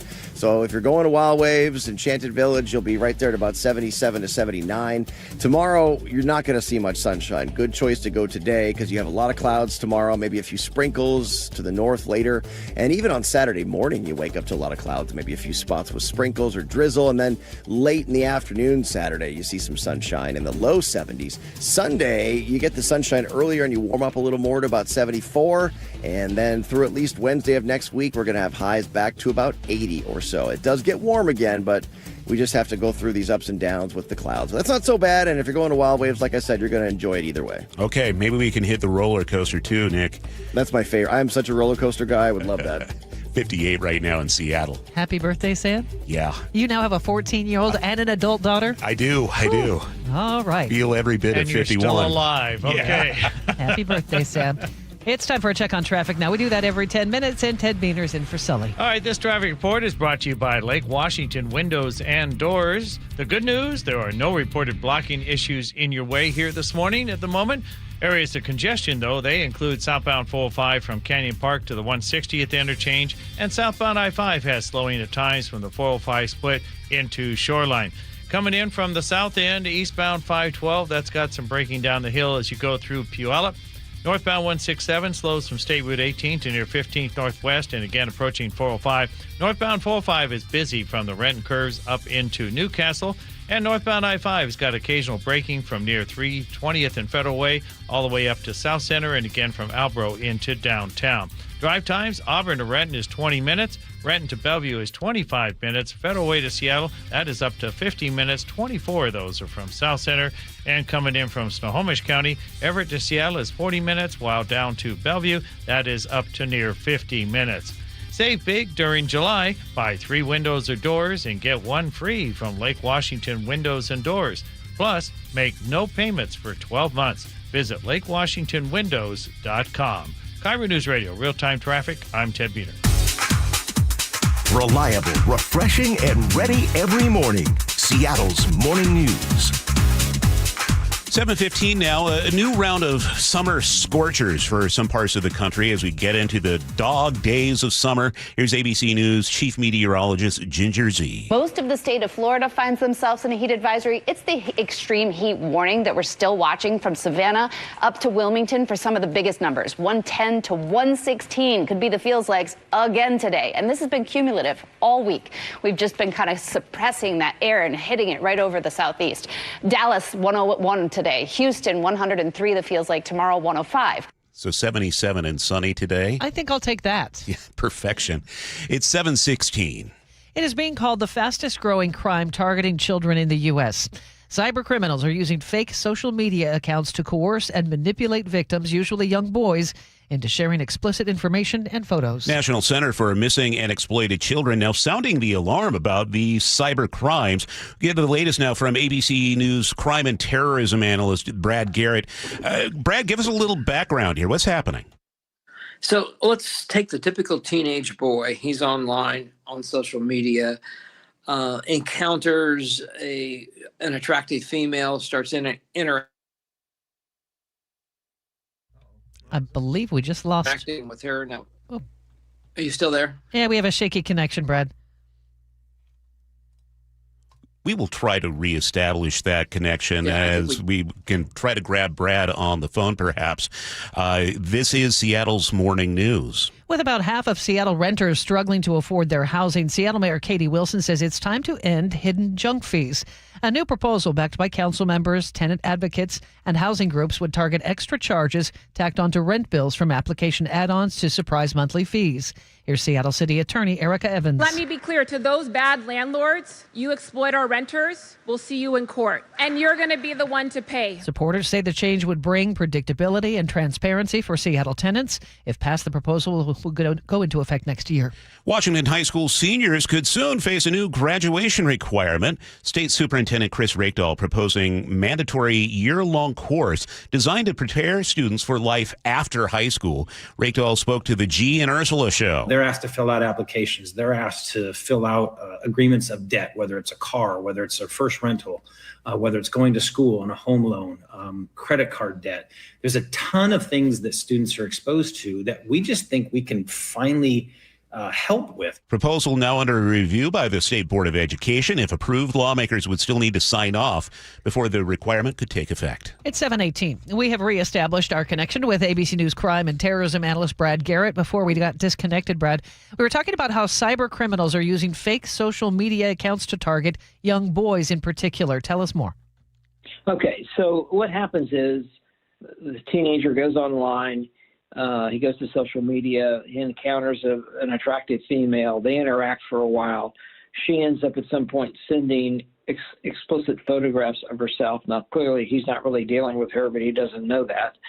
The next thing he knows, he's got somebody else on the line that basically says, you know, we have these pictures. We're going to ruin your life. We're going to send them to your school. We're going to post them online. And, of course, the kid clearly panics. And typically a 15-year-old boy may not have a whole lot of money they can get a hold of, but they extort what they can out of them. And I think they actually work off of volume. When one kid can't pay anymore, they've got another gazillion on the line that they're working on that day or night. And sadly, some of these kids take their own lives when they realize what they've gotten into. They don't tell their parents, and they harm themselves. It's a big problem. I think the numbers are probably astronomical because we don't really know. I think it's big time underreported. The National Center for Missing and Exploited Kids, as you mentioned earlier, get 20,000 plus contacts in reference to some version of sexploitation. But it's all over the world. It's not just here because it's sadly too easy to do. Are these people in the U.S. committing these crimes? Is it out of country? What do we know? Well, there's an intel analyst by the name of Paul Raphael, and he actually is the one who pulled this all together. In his study, he found that going to like Australia, Europe, other places around the world, that the words used by the extortionists were exactly the same, and even the same misspelled words, which would certainly suggest that these extortionists in West Africa have either supplied or sold the technique of how to extort kids to other people. So I think the numbers are large, but we just don't know how large. I would imagine AI is making things easier for the bad guys. There is no doubt. I shudder to think where we're headed. Brad, as a dad of a now 14-year-old, what kind of conversation should I be having with my son? So, the key is getting the truth out of them and telling them that there's not going to be repercussions if you've made a mistake. If you've been approached by somebody or one of your friends have been approached, then let us know. If you've actually sent them the picture, obviously let us know. Because the key would be to clearly shut down all the social media accounts so the bad guys really can't communicate with you because you can't control what they're going to do anyway. Because the volume, I think, is so high, will they move on to the next person? I think the answer is yes. And clearly you need to contact law enforcement, and I would also suggest you contact the National Center for Missing and Exploited Children. But it's just an awful, awful crime that you're not going to be able to stop, but you might be able to slow it down or curtail it in your particular family. Are there specific warning signs parents should be watching out for? Well, I think those typical warning signs, Amanda, are they excessively online? What are they really doing online? Are they being secretive about a particular site they're going to, or do they disappear too long into their room and they should be studying or whatever, and they're not? These are just conversations. I get that it's tricky figuring out exactly what kids are doing online because they can switch so quickly from schoolwork to social media. But again, it really all boils down to communication and whether your kid trusts you enough to talk to you about something like this. How often do these guys follow through on the blackmail? You mean as far as sending the pictures? I don't have a number. Have they sent pictures? I think they have in the past. But if you look at it from their perspective, I mean, what does it gain them either if you refuse to pay them or you're deceased? I mean, either way, they're not going to get any more money. And if the whole key to this is the more people we go after, the more money we make, they just keep moving down the line. But there's no guarantee of that. There wouldn't be any guarantee if you paid them. They obviously have the picture. They can do whatever they want. Brad, thanks for the heads up this morning. We appreciate it. ABC News crime and terrorism analyst Brad Garrett. 7:23. We got to check traffic on the threes. Ted Biener is standing by. Thank you, Charlie. This traffic report is brought to you by the KIRO Newsradio app. Your Thursday morning commute, no reported crashes or stalls in your way. And we've got areas of slowing, though. That includes some of the more common locations, such as northbound I-5 from near 320th to South Center and from Albro into downtown. Northbound 167, quite a bit of crowding from State Route 18 up to Willis and approaching 405. And northbound 405 has got brake lights from the Renton curves through Newcastle in that construction zone. Now, coming in from the north end, southbound 405 is still challenging from Canyon Park to the 160th interchange, and southbound I-5 has braking at times from 128 all the way down into Shoreline. Drive times, Arlington to Everett, 14 minutes. Everett to Seattle is close to 45 minutes, while to Bellevue, that is approaching 55 minutes. From the south end, Olympia to Tacoma through JBLM, 35 minutes, while Tacoma to Seattle is up to an hour and 10 minutes. Your Puyallup to Renton drive time is 46 minutes, while that drive up 405 from Renton to Bellevue, that has risen to a half hour. A reminder, the revived I-5 northbound Ship Canal Bridge project resumes tomorrow night, with the on-ramps closing first starting at 9 p.m. and fully closed by midnight from I-90 to the U-District at 45th. Early Monday morning, only the 2 left lanes will be open across the Ship Canal Bridge, and the express lanes will only run northbound until near the end of the year. Text APP to 888-973-5476 to download the KIRO News Radio app. Listen to your favorite shows and get the latest news and updates sent straight to your phone. KIRO News Radio, real-time traffic. I'm Ted Biener. Cloudy start to the day, but will be mostly sunny by afternoon. 77 our high for today. Staying mostly cloudy tomorrow, 71, and then the weekend looks terrific. Morning clouds, afternoon sunshine, low 70s Saturday, mid 70s on Sunday. Right now it's cloudy and 58 in Seattle. Busy next half hour ahead. Coming up, we'll have more of the day's top local headlines. KIRO News Radio's Luke Ducey on how the Seattle Police Guild is reacting to Mayor Wilson's choice to deactivate the cameras. And in the 735 commentary, 500,000 signatures submitted to repeal the state's new income tax. That's no promise of how the rest of the state will vote on the issue come November. I'll tell you about it coming up at 7:35. You're listening to Seattle's Morning News. This hour is brought to you by CM Heating. KIRO News Radio, where you hear the John Curley Show, afternoons 2 to 7. So the places that you want to be throughout the entire year. You want to be in Vermont for the fall. You want to be in Washington, D.C. for the cherry blossoms. And then you want to be in Seattle for about 6 weeks to enjoy a summer that you will tell everyone is the most beautiful place in the world to be. For the World Cup happening right here, it's perfect. The John Curley Show. Subscribe to KIRO News Radio on YouTube and watch live or later. Do you get sinus infections, congestion, sinus pressure and pain, sinus headaches? You've gone to the doctor. You visit urgent care over and over again. And it's always the same thing, right? Oh, I know. Let's try antibiotics and some nasal sprays. But they just keep coming back. You may suffer with chronic sinus infections. The good news? Relief is possible. How? A minimally invasive procedure called the Sinusoft procedure, available only at the Modern Nose Clinic. Imagine a procedure so delicate there are no narcotics. Less cutting means less bleeding, so no packing, and no operating room. The Sinusoft procedure is designed for the clinic. If you suffer with chronic sinus infections, facial pain, pressure, and congestion, find out if the Sinusoft procedure, available only at the Modern Nose Clinic, is the solution for you. Call and set an appointment today. 206-388-2770. 206-388-2770. That's 206-388-2770. Summertime means sunshine, baseball games, beach trips, hiking, sandwiches at the summit. So don't let your bank stop you from having fun. Free checking at WaFd Bank is the way to go. There are no minimum balances or monthly maintenance fees to worry about. Plus, you'll get spending tools and the latest technology to help you stick to your budget. Not only is WaFd Bank a best bank, we have more than 200 branches to serve you across 9 western states, so you have access wherever you are. Visit wafdbank.com to open your account. Non-sufficient funds charges may apply. Member FDIC. Nearly 1 in 4 people killed on the road in Washington weren't driving.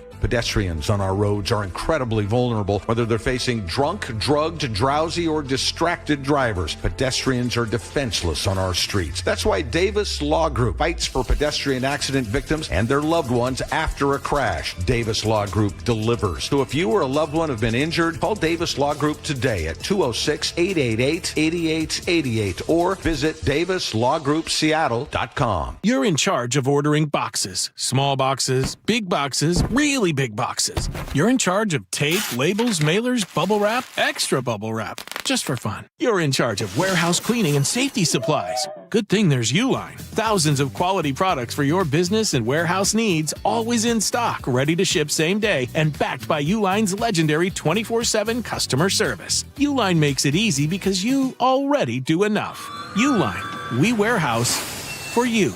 Wesley Financial Group is not a law firm, and Chuck McDowell definitely not an attorney. This is Chuck. If someone talked you into buying something really silly and you want to get out of that silly little thing, my advice, get the facts. Call me and I'll send you our timeshare exit kit absolutely free. Inside, you'll learn how timeshare works and all your options for cancellation. Call Wesley now for your free exit info kit. 800-572-3344. That's 800-572-3344.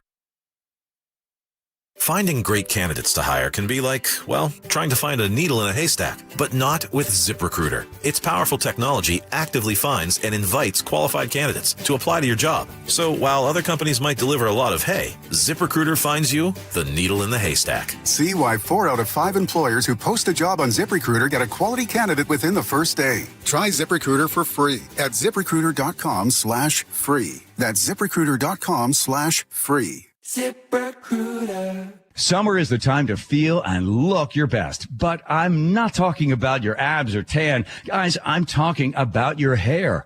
Restore that bald spot, reverse your receding hairline, or add volume to thinning during Advanced Hair's once yearly summer savings event. Advanced Hair's simple one-day treatment begins to regrow your very own hair the very next day, and they guarantee your new hair will grow. They are the team that addressed my hair loss, and I recommend them to everyone. Take advantage of your flexible summer calendar and get the most hair for your dollar. Advanced Hair's summer sales event is on for a limited time. So get the details and schedule your free consultation today. 425-449-8185. One-day treatment, life-changing results. With Advanced Hair, your new hair is guaranteed to grow. Check out the incredible before and afters and make the call now while their summer savings event is still on. That's 425-449-8185 or advancedhair.com. Olympic Hot Tub's All-American Soak, Swim, and Sauna event is here. Now's the time to save thousands on a saltwater hot tub, swim spa, or sauna. With up to 3 years to pay for it, interest-free. OlympicHotTub.com. Better you, better life. Now, the latest from KIRO Newsradio and MyNorthwest.com. Live from East Lake Avenue. You're listening to Charlie Harger and Manda Factor, Seattle's morning news. Good morning, it's 7:31. The head of the Seattle Police Union has some strong words for Mayor Katie Wilson about her decision to shut off the CCTV cameras in the city's Stadium District. Wilson ordered those cameras to be shut off now that the World Cup in Seattle is over. And KIRO News Radio's Luke Ducey is live with more. It was the morning after Seattle's last World Cup match on Monday when the U.S. lost to Belgium. Mayor Wilson ordered all of the city's CCTV cameras in the Stadium District area to be shut off. And she quietly made that announcement in a blog post. Yesterday on the Jake and Spike show, Seattle Police Officers Guild President Kent Liu made it pretty clear. Well, I think they should be turned on. I don't know of any evidence to suggest that there's a breach in the system, right, to suggest that, the feds are kind of looking in or overseeing anything at all. He also pointed to a recent domestic violence case where the victim was too scared to come forward, but they had camera footage, he says. The case went forward because of the cameras. About this woman being stalked and chased down. This guy's chasing her through red lights and everything else. She's too scared to come forward. We didn't need her to. You'll remember when Mayor Wilson took office and ordered the cameras in the Stadium District to be shut off over privacy concerns and to prevent federal agents from using any footage, especially from immigration enforcement. Well, she also pushed pause on any future cameras, and she called for an audit to help her decide how best to move forward. In her blog post the other day, she said other cameras in the downtown core, the Chinatown International District, and North Aurora will remain operational, and that she believes that she can keep the city safe while also protecting privacy. Law enforcement sources tell me, though, the cameras are a great tool for what they do, and the bottom line for Lou. Why can't we walk and chew gum at the same time? Why can't we have the cameras open and up and operational, collecting that data, but also conducting an audit at the same time? Charlie and Amanda, Mayor Wilson has said that she feels kind of caught in the middle of all of this on this issue. She campaigned on shutting cameras off for privacy reasons, but supporters say she isn't going far enough. Critics say she's going too far. All right, Luke Ducey reporting live. It's 7:33. A man has been arrested and charged with a deadly hit and run in Marysville July 1st. More from KIRO 7 TV's Lindsay Sheldon. Police say surveillance video shows Morgan Edmonds walking along 67th Street when an Audi drove up onto the curb, hit him, and ran him over. We're told the video then shows Lyle Goshern returning to Edmonds to grab a bag and leave. There were cops everywhere. Some, parts of the cars were out on the road. Police were tipped off to Goshorn's location the next day. They also say Goshorn told a friend he had been attacked with a hammer and robbed of $1,500 the night before. Goshorn then allegedly told that man about the hit and run. Prosecutors requested bail at $1 million. Time to check in with Ted Beener, who's filling in for Sully at the traffic desk. Good morning, everybody. There are no reported blocking issues in your way for your Thursday morning commute. We do have areas of congestion, though, and they include southbound 405 from Canyon Park down to the 160th interchange, and southbound I-5 has slowing to ties from the 405 split down into Shoreline. Coming in from the south end, northbound 167 slows from State Route 18 to near 15th Northwest, and again approaching 405. Northbound 405, that is thick with traffic from the Renton curves up through Newcastle, and northbound I-5 has more braking now from near 320th to South Center, and again from Albro into downtown. Northbound 509, that also has slowing down the hill to the First Avenue Bridge. Drive times, Auburn to Renton is 20 minutes, Renton to Bellevue has risen to 33 minutes, Federal Way to Seattle is 54 minutes, 30 of those are from South Center and from Snohomish County. Everett to Seattle Bellevue, both of those are between 45 and 50 minutes. The Narrows and Lake Bridges are moving well. I'm Ted Beener with KIRO News Radio, real-time traffic. And our forecast, a very nice day after the clouds burn off, which should happen around 10 or 11 or so. Mostly sunny, 77 the high for today. Looks like tomorrow, Friday, we're going to stay cloudy but dry, 71. And then morning clouds and afternoon sunshine for both days on the weekend. Saturday, 71, 74 on Sunday. Right now it's cloudy and 58 in Seattle.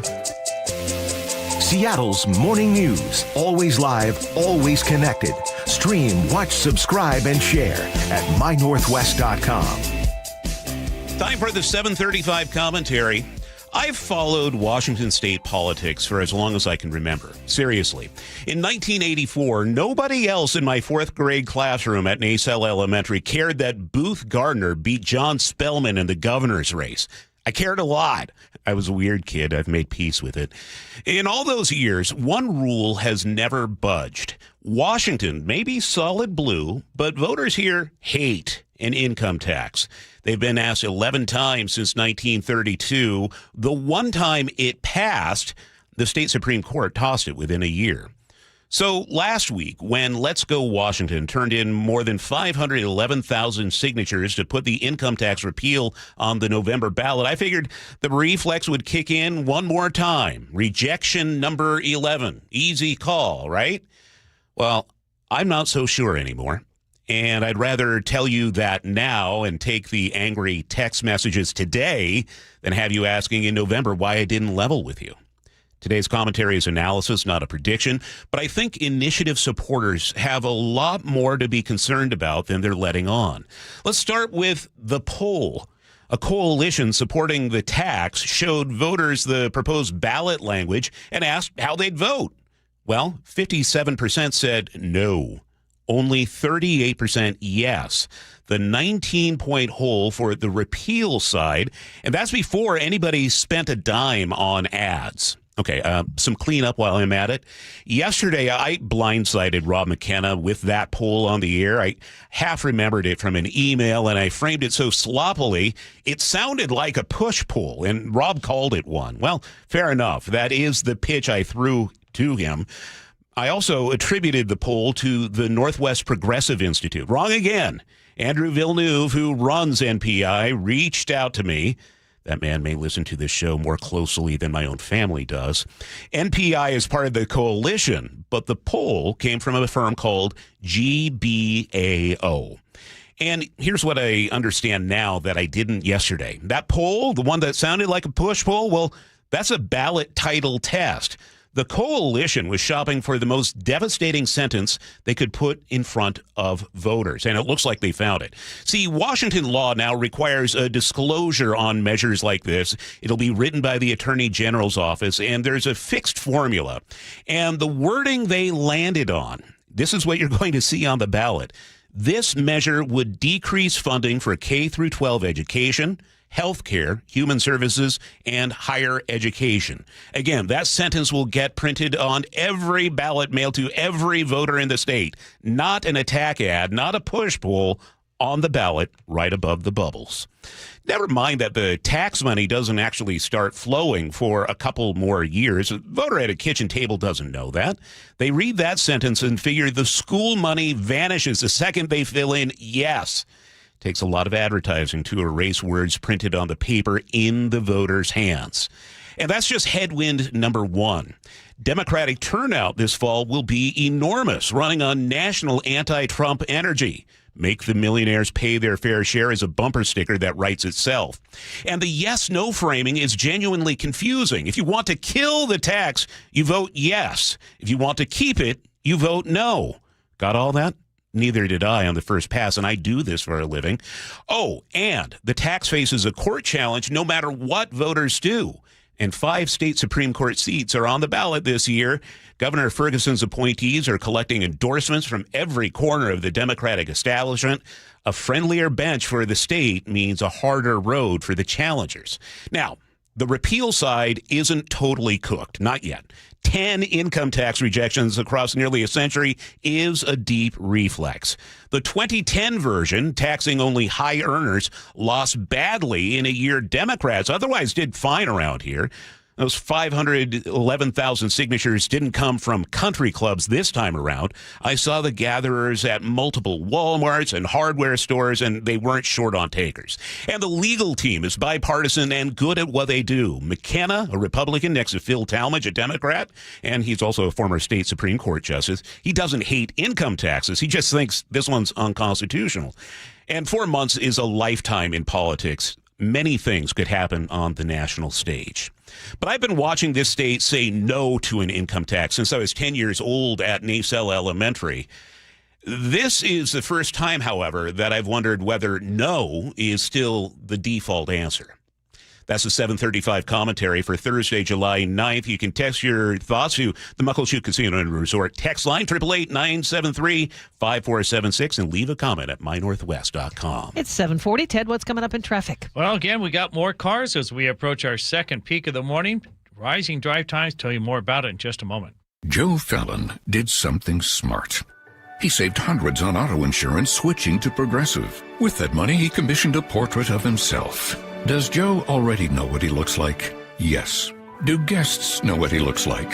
Also yes. But not as art.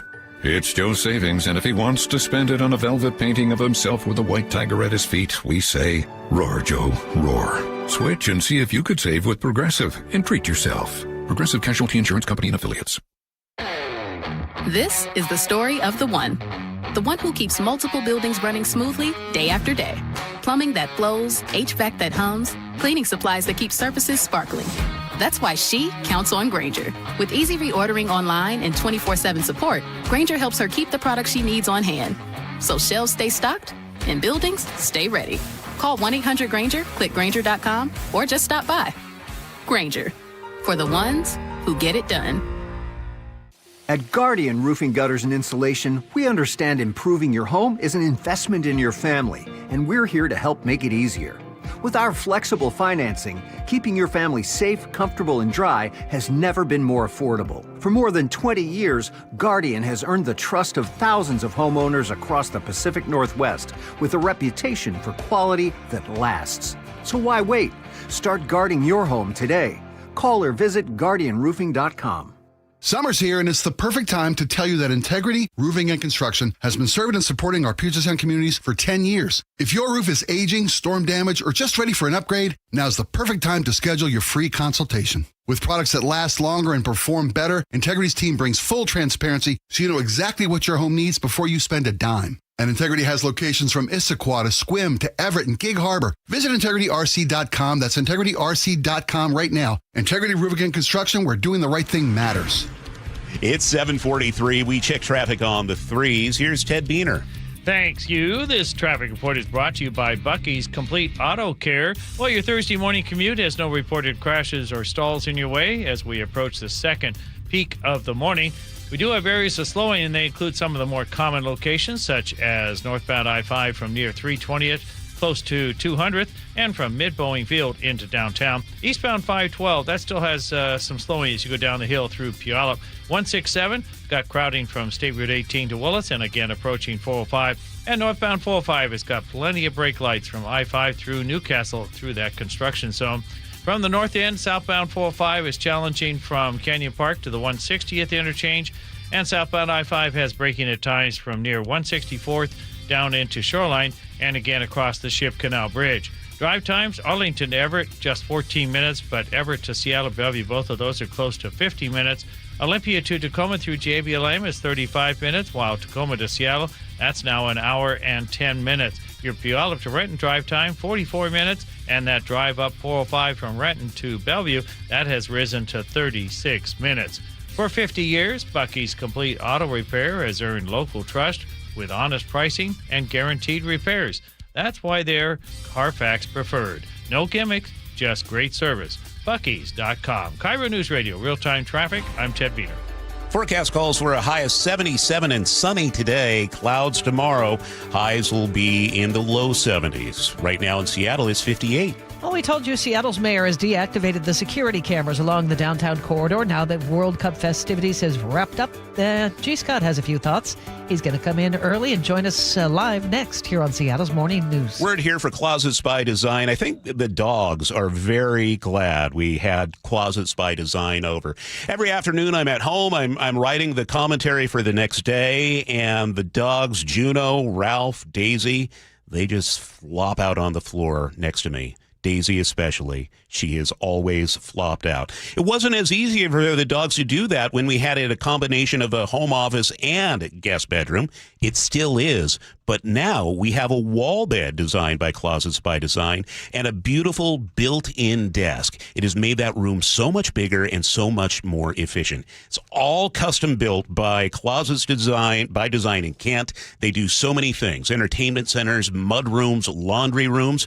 And now for a limited time, you can get 40% off plus an additional 15% off and 18 months 0% financing on approved credit if paid in full. So go to closetsbydesign.com or call them 1-800-BY-DESIGN and get your project started today. Eric Johnson here. I spent the past 30 years working to help make our community better informed, better protected when it comes to consumer issues, and better equipped to take on whatever life throws at us.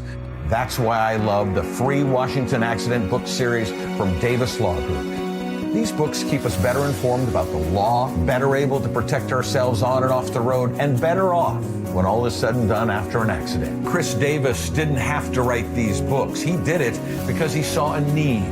People who were in accidents or other legal situations didn't know what to do, what pictures to take, documents to request. Only a tiny fraction of the people who get these free books will ever become clients of Davis Law Group, but that's not the point. Chris wrote them because it was the right thing to do. The free Washington Accident book series is a must-have for drivers who want to be prepared for whatever the road might throw at them. Get yours at WashingtonAccidentBooks.com. Hey fans, it's Rick Riz. I love making exciting calls every night, but there's a call I'm really excited to make in just days, when I can say goodbye glasses. I'm having a refractive lens exchange, RLE from K2 Vision, to get rid of readers, glasses, and contacts, plus I'll never get a cataract. For decades, I've had to call ball games using readers to see my notes, then over them to see the field. On and off. It was brutal. But no more. K2 Vision RLE is my permanent solution to a lifetime of great vision. Holy smokes. Talk about experienced veterans. The K2 Vision RLA team has done over 150,000 lens procedures. I trust their stuff and them. Stay tuned. I'll keep you posted on my results. So enjoy life with no readers, glasses, contacts, or cataracts. Get your free Zoom consult now at K2VisionRLE.com. Then you can make the call. Goodbye, glasses. K2VisionRLE.com. Hi, I'm Marla at Sky Nursery with a heads up that gardening in July has its challenges. Seattle summer drought can cause plants to droop in just a matter of hours, and rabbits and aphids can get a little out of hand in your garden, especially if you have any travel plans this summer. That's where an experienced Sky gardener can make a difference with down-to-earth and sustainable solutions to all manner of gardening quagmires. After all, you deserve to enjoy a beautiful, thriving summer garden without having to learn the hard way first. We can help. Head to skynursery.com. Seattle's Morning News. Hear it live, stream it online, watch the show, or catch the podcast anytime on mynorthwest.com. Oh, special treat for the 7 a.m. crowd. He's joining us early from the G. Ursula Show, G. Scott. Yeah, thanks, David Burbank, for letting me come in here early because your dog is solo today on the G. Ursula Show. Yeah. You actually have to work today. I actually have to work. Wow. It's weird. I don't know what this whole working thing. All right, so here's what's going on. Seattle, as you all know, or the mayor, Katie Wilson, during the World Cup, they turned the cameras on near the stadium in that area for the World Cup. During that time, they said it was could potentially be a credible threat. And somehow we kind of predicted that was going to happen. And then when it was all said and done, when the World Cup's over, they turned the cameras back on. And just to give you a quick stat, something I think Charlie turned it back off. Yeah. I think Charlie talked about this because I sent this to him. In the month of June, the city of Seattle recorded 0 homicides for the first time in 56 years, right? That's pretty good. Not bad. Well, in this case right now, the mayor, Katie Wilson, kept her word to turn the cameras back off, citing privacy, citing worries about the data getting shared with federal immigration authorities and those things. And so recently, the police union president, Seattle Police Guild, was on with Jake and Spike yesterday. And he talked about, and he says he's seeing no evidence of a breach. He says that these cameras sometimes are the only witnesses that they have. So I guess the question for everyone, and I wish I was in the room with elected officials, is who is the safety for? And I think that's the question you have to have, no matter what side of things are, who is the safety for? I was thinking when I was younger, and I don't know if you guys had this rule, but shout out to all the Gen X and baby boomers, I used to have to be home by the street lights. Totally. Yeah, I think that was everyone's rule. That was everybody's rule, right? Still the rule. So yeah. If you have or had street lights in your neighborhood, then you oh yeah, gee, I know what that is. Has there anybody that questioned the ethics of a street light being in your neighborhood? What's the street light for? Well, it's kind of a safety type of deal where you can see when it's late at night because it gets too dark. Like, we are just, because of so much politics that we are dealing with in this country, everything when it comes to common sense gets thrown out the window, right? No, I don't want data breaches being used to have unfair harassment on undocumented immigrants in our community, people that have helped our community thrive. No, I don't want that. However, I still want, at least me, I still want common sense. And we're talking about cameras. We're talking about the potential and possibility of it can be the only witness when something happens to our loved ones. And the last point I'll make is this, and this is the part that just drives me nuts because for years this has been the case. The people that are truly affected by crime, we don't hear their voices, ever.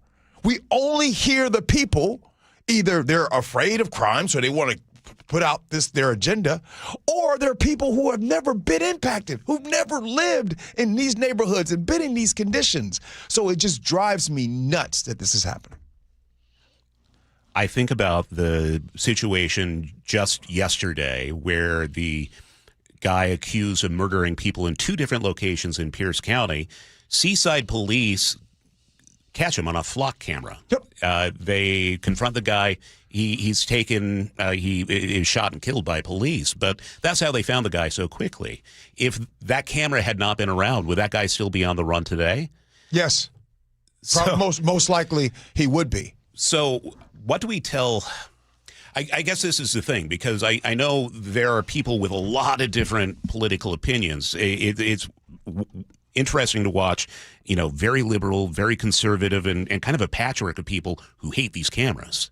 But at the same time, what do we tell the victim's family yesterday about that camera? Should that not have been there? Should that victim's family not have gotten a resolution so quickly? Every family deserves a resolution. And I debated saying this one last thing, but I'm going to say it anyways.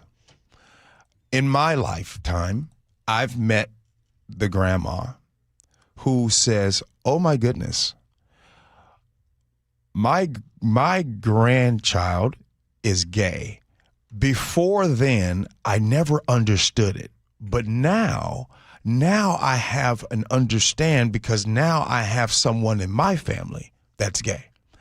So it took their grandchild for them to understand someone being gay. When you, instead of waiting for things to have or impact you, why can't we have that decision being made before that even happens? So I'd use that with crime. The people making the decision to turn the camera off, I guarantee you, if something was to happen to your loved one and your family, bet you'd understand then. You see what I'm saying? Where I go with this all the time. I just assume I'm on camera anywhere I go. Gee, there's the music. You may be excused. Dang it. Thank you. I would have let him stay all morning long. I wish we could. 7:54, Ted Beener has traffic. All right, this traffic report is brought to you by Carpet Liquidators on northbound 405, just shy of 167. We got a crash that's blocking the right 2 lanes. That includes the response, folks. Your Renton to Bellevue drive time is bumped up to 35 minutes.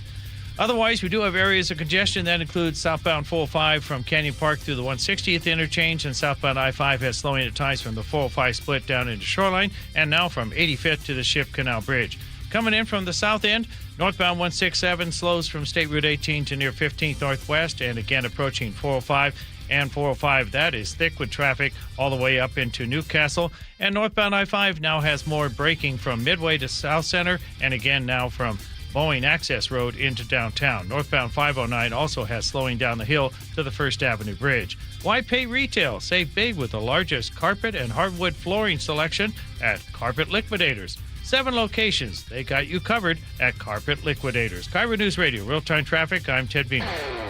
This is the story of the one who keeps multiple buildings running smoothly day after day. Plumbing that flows, HVAC that hums, cleaning supplies that keep surfaces sparkling.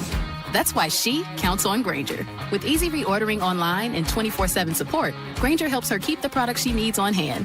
So shelves stay stocked and buildings stay ready. Call 1-800-GRAINGER, click Grainger.com, or just stop by. Grainger, for the ones who get it done.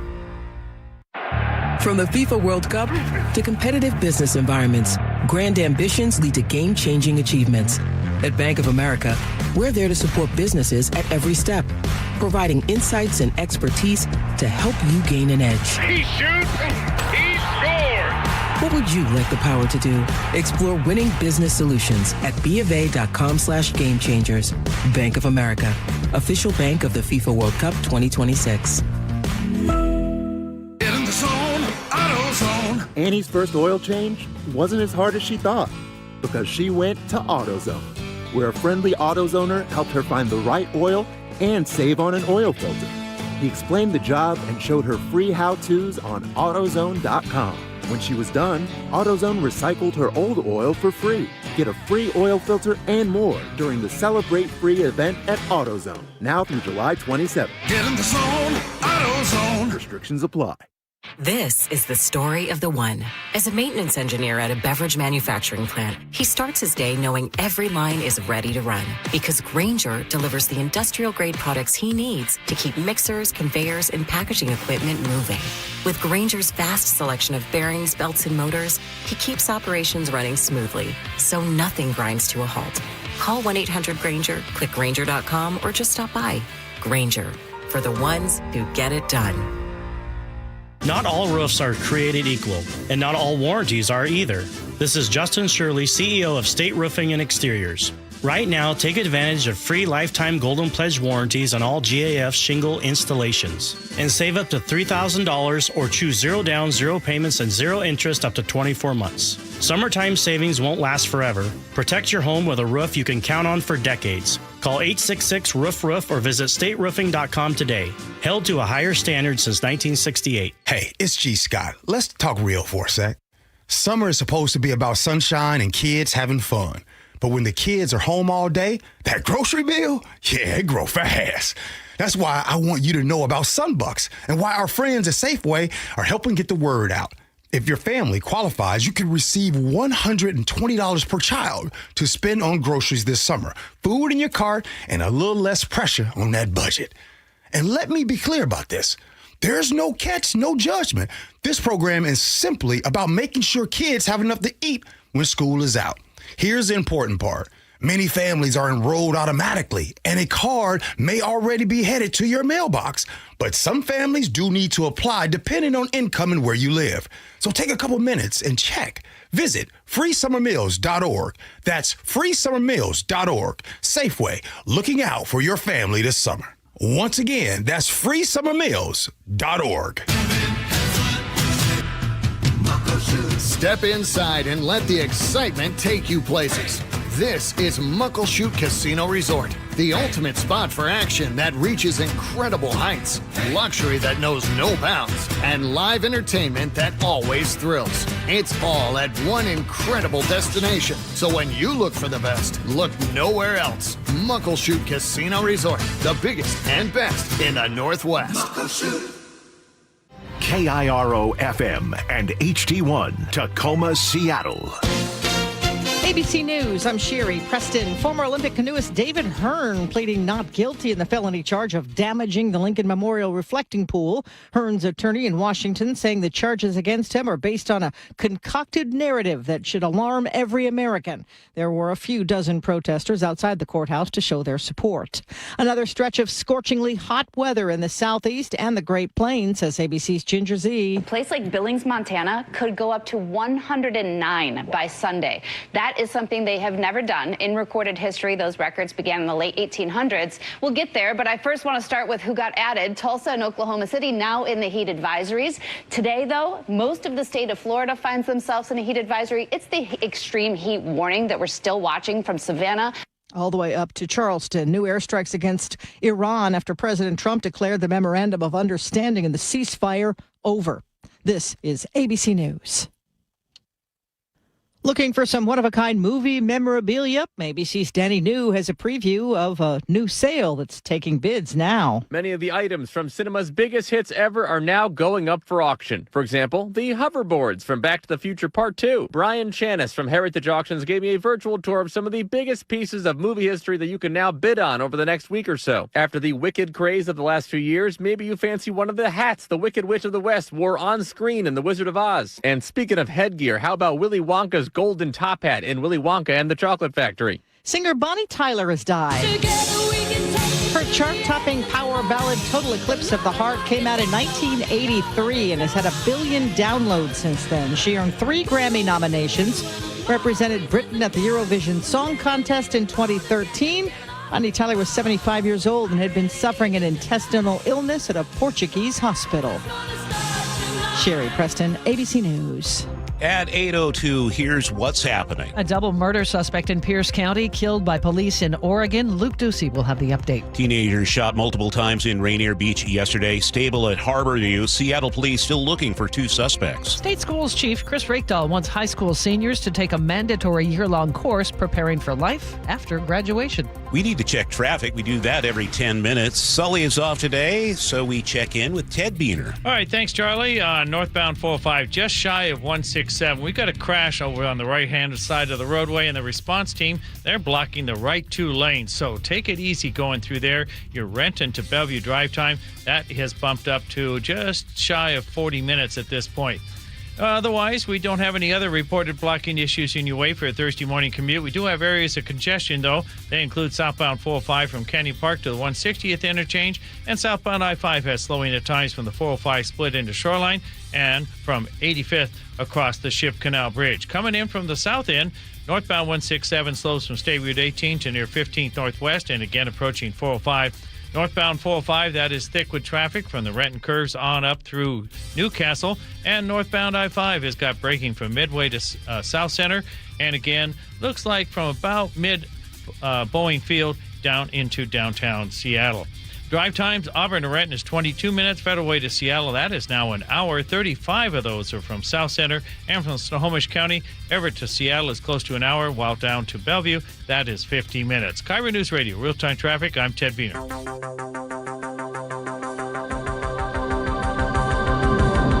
8:03 on the Thursday, July 9th, 2026 edition of Seattle's Morning News. I'm Charlie Harger with Manda Factor. Sheriff Keith Swank says the suspect wanted for 2 murders in Pierce County yesterday morning is now dead. Swank said on social media he was shot and killed by police in Oregon. KIRO News Radio's Luke Ducey is here with more on the manhunt and why so many people were terrified. Yeah, Charlie, that manhunt started when deputies say Hayes McLeod went on a shooting spree. Just before 3 in the morning yesterday, deputies found a 35-year-old victim dead inside his home in Puyallup. A neighbor, Eric Garcia, told KIRO 7 TV he heard gunshots.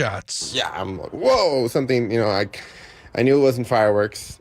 Family members identified the victim as Kate Wan White, a friend of the suspect. Garcia says he started putting the pieces together quickly. I hear gunshots, and then I can hear a car drive away from the same direction of the shots. You kind of put 2 and 2 together. About 30 minutes later, investigators say the suspect shot another man. Then in Tacoma, family says that victim is the suspect's uncle, James Trujillo.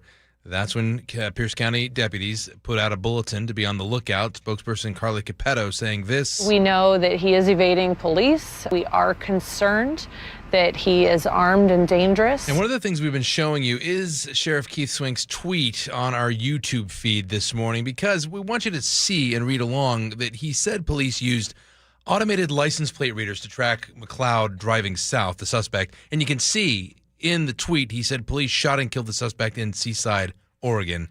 A lot of details, though, still being investigated. A lot of family members are hurting this morning. But again, the manhunt for the suspect is now over. Charlie, Manda. Luke Ducey with our live report. It's 8:05. Tacoma police have made an arrest in a deadly shooting on South Tacoma Way. A man was found with gunshot wounds early Monday morning, later died at the hospital. Detectives tracked down a suspect and arrested him yesterday with help from the SWAT team. He's in the Pierce County Jail on a first-degree murder charge. U.S. Department of Justice is threatening to prosecute Washington election officials. Fox 13 Seattle reports the federal government sent a warning letter to Secretary of State Steve Hobbs. The letter accuses the state of illegally allowing non-citizens to vote in our elections. Federal prosecutors are threatening criminal charges if the state fails to fix the alleged problem within 5 days. Hobbs says non-citizens are already banned from voting in Washington state. His office is calling the letter a needless attempt to revive disproven claims of election fraud. Seattle Mayor Katie Wilson is rolling out some new legislation to crack down on so-called rental junk fees. City leaders say hidden fees and charges like payment processing fees, pet fees, and fees for services renters never ask for are making it harder for renters to compare properties and plan budgets. The proposal would limit or ban certain fees and strengthen enforcement with the goal of creating a more fair and predictable rental market. Seattle Mayor Katie Wilson. Irresponsible actors are nickel and diming ordinary people, finding sneaky ways to add on a fee here, a fee there. Even if the proposal becomes law, it's not set to go into effect until sometime next year. At City Hall, James Lynch, KIRO News Radio.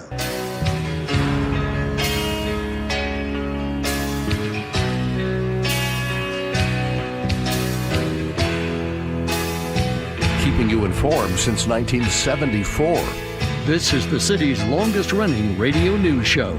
Seattle's Morning News on KIRO News Radio.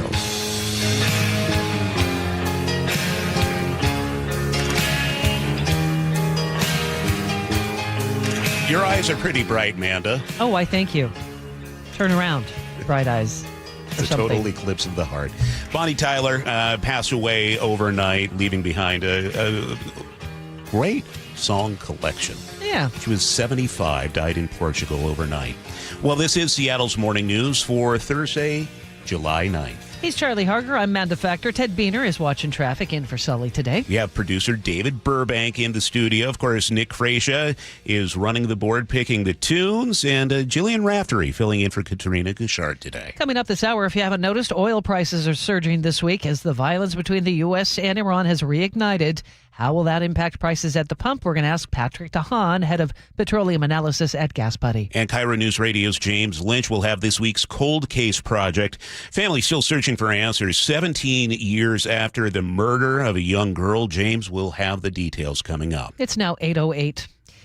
I-90 is back open this morning after a fast-moving wildfire caused major traffic headaches. Thick smoke drastically dropped visibility near Vantage, forcing crews to shut down the freeway several times yesterday. While the freeway is clear, the town of Vantage remains on high alert. Officials have placed the entire town under a level 2 Be Ready evacuation order.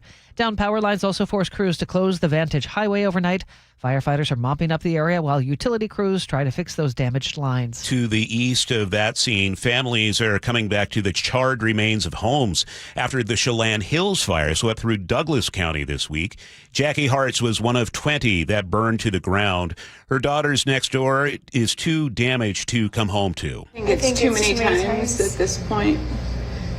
We just need somewhere else to... I think at this point it might just be cleaning up and selling. It's just, I can't do it again. One person died trying to drive away from the fire. 2 fire crews had close calls. Now, the fire is now 75% contained, but crews will be working for days to search through wreckage left behind for any other possible victims and to put out hot spots. And Fox 13 Seattle reports the Chelan Hills fire completely destroyed the famous Hobbit Inn. The underground home in Orondo was famous for its cozy Lord of the Rings design. Builder Christy Wolf recently posted a video online confirming that loss. The rental was the most wished-for Airbnb in the entire state. People usually had to wait more than a year just to book a stay there.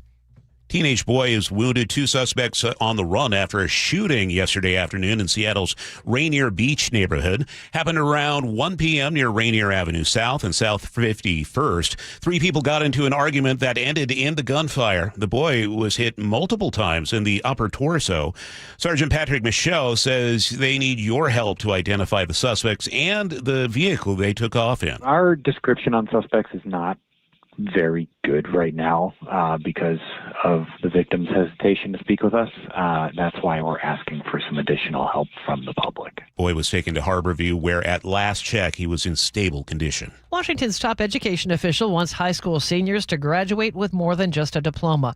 State Superintendent Chris Rakedahl is proposing a mandatory year-long post-secondary launch course. Rakedahl tells the G and Ursula show. Pairing our current half credit of civics with a half a credit of the financial literacy and all of these transition needs for one solid full year course that integrates that stuff would be an enormous amount of high touch support for kids that they've never had in our state. The proposal is now before the State Board of Education and could head to lawmakers during the 2027 legislative session. Even with hundreds of calls for illegal fireworks in our region and at least 4 brush fires in Renton alone, KIRO 7 TV found few citations are actually handed out. Here's reporter Brandon Thompson. Of those 150 calls, Renton police say just 1 person was cited, so we checked with other jurisdictions. King County deputies responded to 110 calls and issued 9 citations. Bellevue had 128 reports from the 4th and the 5th and no citations. How do you guys handle when to cite versus when to educate?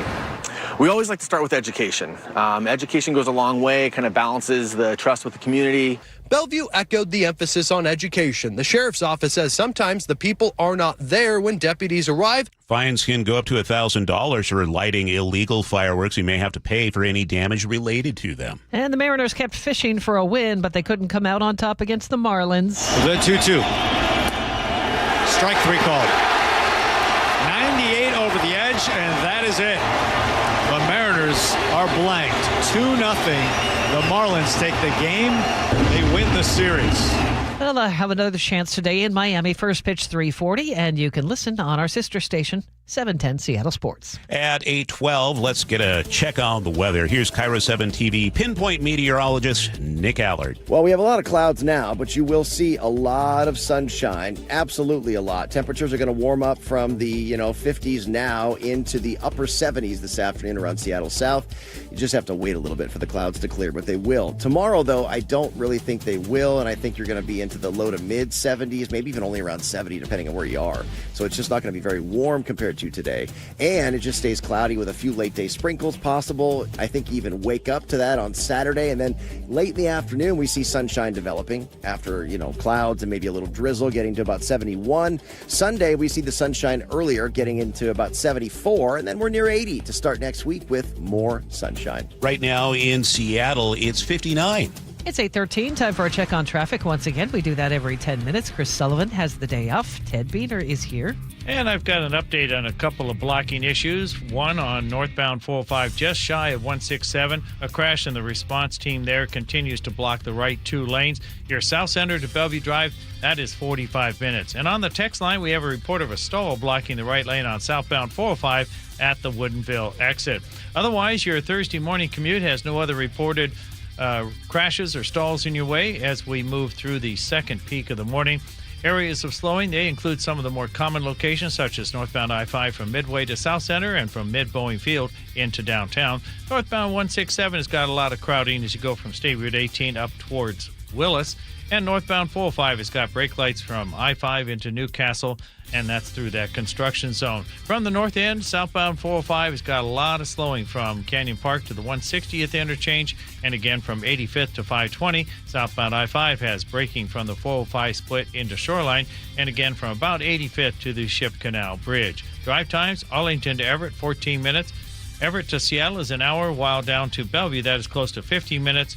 Coming in from the south end, Olympia to Tacoma, that has eased to about a half hour, while Tacoma to Seattle is an hour and 5 minutes, and your Puyallup to Renton drive time has improved to 40 minutes. KIRO News Radio, real-time traffic. I'm Ted Biener. Seattle's Morning News on KIRO News Radio. 8:15 now. Rising prices appear to be keeping potential homebuyers on the sidelines. ABC's Jim Ryan says sales of pre-owned houses were down in most parts of the country last month. The one bright spot for sellers was the Northeast, where existing home sales rose from May to June. Nationally, though, sales were down 2.4% month over month. Looking back to 2025, though, the National Association of Realtors says sales of pre-owned homes jumped 2.8% between June of last year and June of this. Former Olympian David Hearn has pleaded not guilty to damaging the Lincoln Memorial reflecting pool. He made a plea in federal court. His attorney, Norm Eisen, says they plan to vigorously contest the case. This is a case that should never have been brought. Davy Hearn is innocent, and we are going to fight this case and entrust the justice system to do the right thing. Meanwhile, 3 more people have been charged with damaging the pool. The 2,000-foot-long shallow pool on the National Mall was renovated last month, and the bottom of the pool was painted to what the president called American flag blue.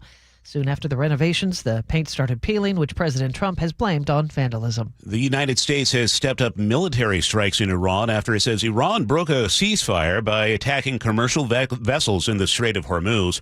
News Nation's Robert Sherman is in Qatar and reports Iran has launched a series of its own attacks. You look at Kuwait, which is home to a large number of U.S. troops. We know 4 missiles and 10 drones were fired there. In Bahrain, there were sirens going off there even into the late morning hours here. Out west to Jordan, that's an expansion of the scope.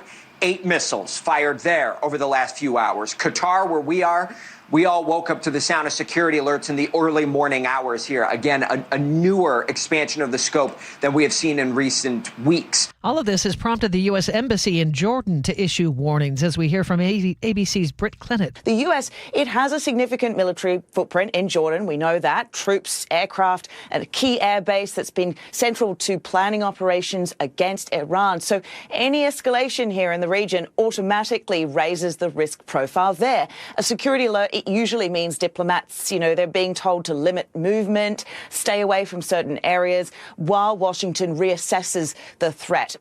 A last-minute itinerary change for President Trump on his return trip from Turkey last night as he left the country in his old Air Force One jet, meaning the Qatari gifted jet later in his journey. ABC News chief correspondent Martha Raddatz has more. Multiple sources familiar with the plans told ABC that the Secret Service urged President Trump to fly out of Turkey on the old Air Force One instead of the Qatari gifted plane out of an abundance of caution because of the escalation with Iran. The change in plans was not prompted by a specific threat, but influenced in part by differences in the plane's security capabilities. Well, those who fly in and out of Palm Beach International Airport have some thoughts on a new name change. ABC's Sherry Preston says it's now Donald J. Trump International Airport. Travelers like Jill Kripke say they don't think President Trump is a good example for the country, so they'll be boycotting. I think it's a joke, and I'm going to fly in and out of Orlando from now on. However, travelers like Terry Kaiser say they think it's exciting to have a president in their backyard. And as to people like Kripke, I think they're crazy. They want to get on I-95 and drive an hour south or 2 hours north.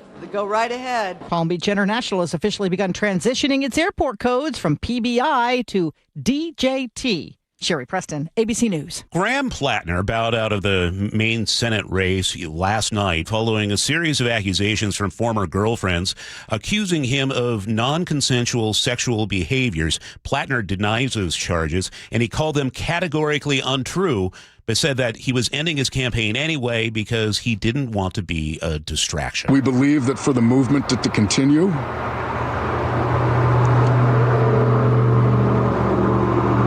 can't be made. And for that reason,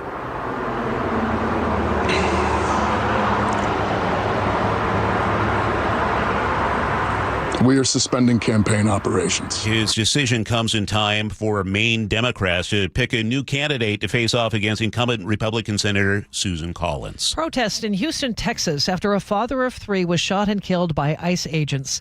Lorenzo Salgado Araujo, who family members say had been in the U.S. for more than 3 decades, was shot while on his way to work.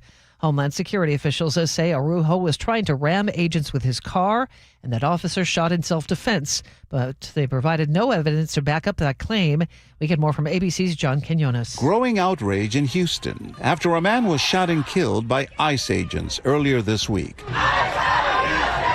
New video appears to show the moment an ICE agent cuts off a white van. Later, also seen in disturbing new video from a passing car, Lorenzo Salgado Araujo lying bleeding on the street, surrounded by agents. A week-long preliminary trial for Charlie Kirk's suspected killer continued in Utah. News Nation's Alex Caprariello says one of the biggest themes so far in the trial of Tyler Robinson is LGBTQ views. Questioning the reliability of the DNA processing conducted on key pieces of physical evidence, specifically a towel and a screwdriver found near the scene of the crime, which prosecutors say match both Tyler Robinson and his roommate and lover, Lance Twiggs. But beyond that physical evidence, we are hearing for the very first time attorneys argue over what Tyler Robinson's motive might have been to target Kirk. Prosecutors tried to argue the political leader was targeted because he openly expressed his religious, political, and anti-LGBTQ views. But the defense insists that Kirk's views don't speak to Robinson's motivation. France looks to continue its track to a 3rd straight World Cup final, but Morocco looks to upset the heavy favorites in their quarterfinal matchup. Both teams also met in the semifinals of the 2022 World Cup, where France came away with a 2-0 victory. But 4 years ago, Morocco's semifinal run was viewed as a surprise. That's not the case this time around, and fans here are expecting another thriller tomorrow afternoon. France-Morocco is going to be one of the best games of the tournament. We're talking about the top team in Africa playing one of the top teams in Europe, and France has a lot of young talent. France is stacked at every single position. They're strong, but, I mean, just like anyone, they're open to a devastating counterattack, which Morocco can do. Honestly, I'm really excited. Obviously, it's going to be a tough game for Morocco, but I think if they make it through, they actually have a pretty good chance of winning. Morocco is still, like, a pretty new team, as in, like, being this strong. Like, now they're in almost top 5 FIFA rankings. Yeah, and it really means a lot to us that they get so far 2 times in a row. The winner of tomorrow afternoon's matchup will take on the winner of Spain-Belgium in the semifinals next Tuesday. Reporting here in Foxborough for the Summer of Soccer, I'm Aniek Oka. An attempt by cities, towns, and counties to help their workers lose a few pounds is creating a new strain on public funds.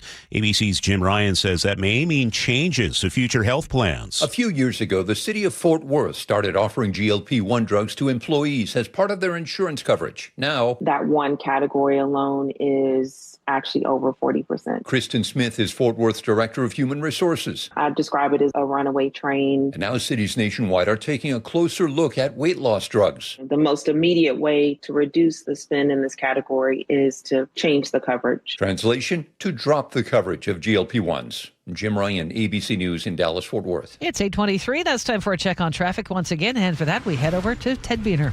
All right, thank you. On northbound 405, just shy of 167. Just looking at the cams now, it looks like that crash has cleared. All lanes are back open. We still have traffic backed up to about I-5. Your South Center to Bellevue drive time, that has eased a bit now to 42 minutes. Otherwise, no other reporting blocking issues in your way for your commute. Areas of congestion, though, include southbound 405 from before Canyon Park to the 160 at the interchange, and southbound I-5 has braking at times from the 405 split down into Shoreline and from 85th into downtown. Coming in from the south end, northbound 167 slows from State Route 18 to near Willis. Northbound 405, that is still thick with traffic from the Renton curves on up into Newcastle. And again now from I-90 into downtown Bellevue. And northbound I-5 has slowing from Albro into downtown. Drive times, Auburn to Renton has eased to 17 minutes. Better Way to Seattle is an hour. 36 minutes are from South Center. And from Snohomish County, Everett to Seattle Bellevue, both of those are close to an hour and 5 minutes. I'm Ted Biener with KIRO News Radio, real-time traffic. All right, if you're looking out right now and you see clouds, don't fret. Nick Allard promises will be mostly sunny by the afternoon. High of 77. Tomorrow, it may be cloudy most of the day. High of 72. We start off the next couple of mornings with a little drizzle/mist.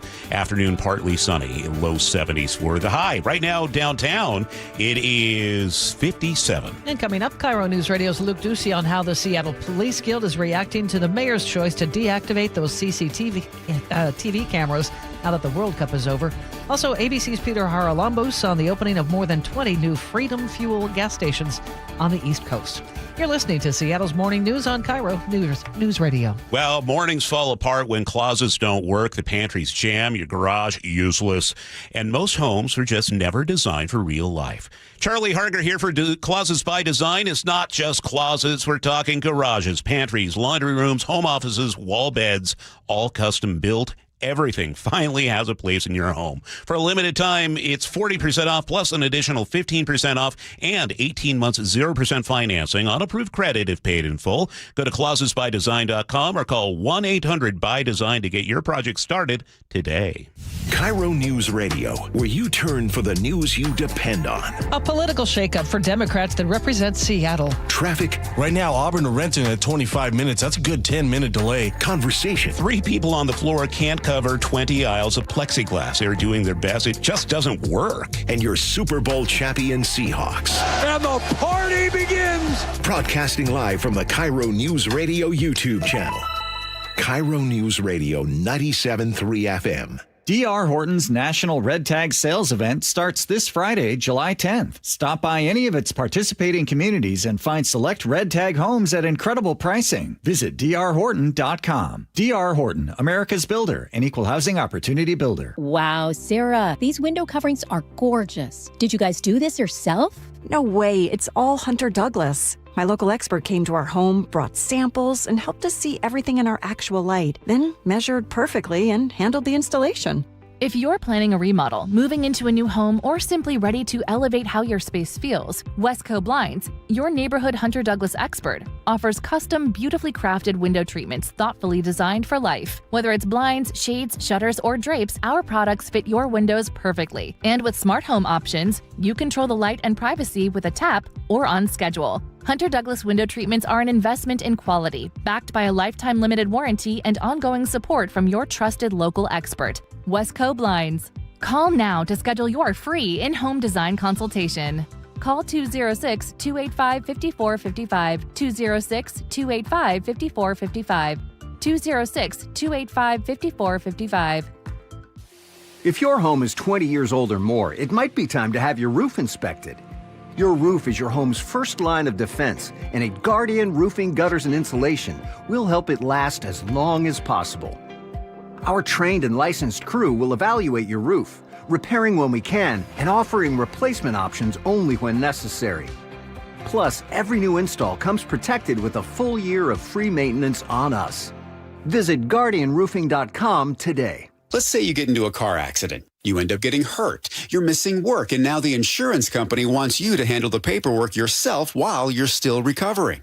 Here's what happens when you go it alone. They throw out a lowball offer. You're on defense from minute one, and you're scraping for a fair shake against people who do this for a living. But here's what happens when you call Harold Carr Law Offices. They handle everything. The paperwork, the negotiation, the insurance company, all of it. You focus on getting better. They focus on getting you what you actually deserve. And trust me, that number is almost always higher than what you would have walked away with on your own. 7 locations across Western Washington, a huge qualified team, and a free consultation at carlaw.com. Carr is spelled with 2 R's, C-A-R-R. They'll actually listen to you and give you an honest assessment without any pressure. That's carlaw.com. 2 R's in car. Car accident? Call Carr. C-A-R-R. carlaw.com. Mark is 76, and his shoulder pain was getting in the way of him playing baseball. You heard that right.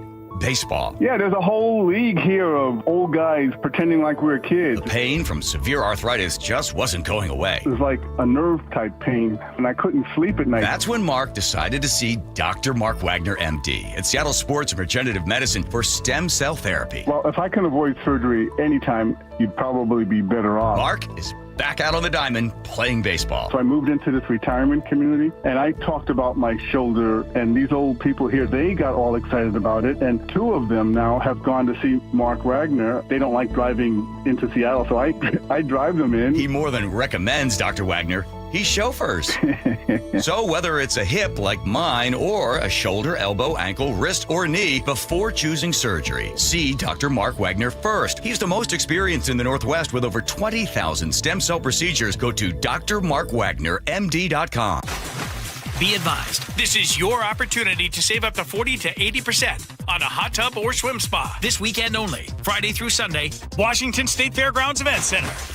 Be advised, this is your opportunity to save up to 40 to 80% on a hot tub or swim spa. This weekend only, Friday through Sunday, Washington State Fairgrounds Event Center. 18-month interest-free financing. Our factories have demanded we sell 1,000 hot tubs and swim spas this weekend. Washington State Fairgrounds Event Center. Huge factory incentives, factory rebates, this weekend only. Washington State Fairgrounds Event Center. We can remove your old hot tub. Free delivery of your new hot tub. Deep discounts.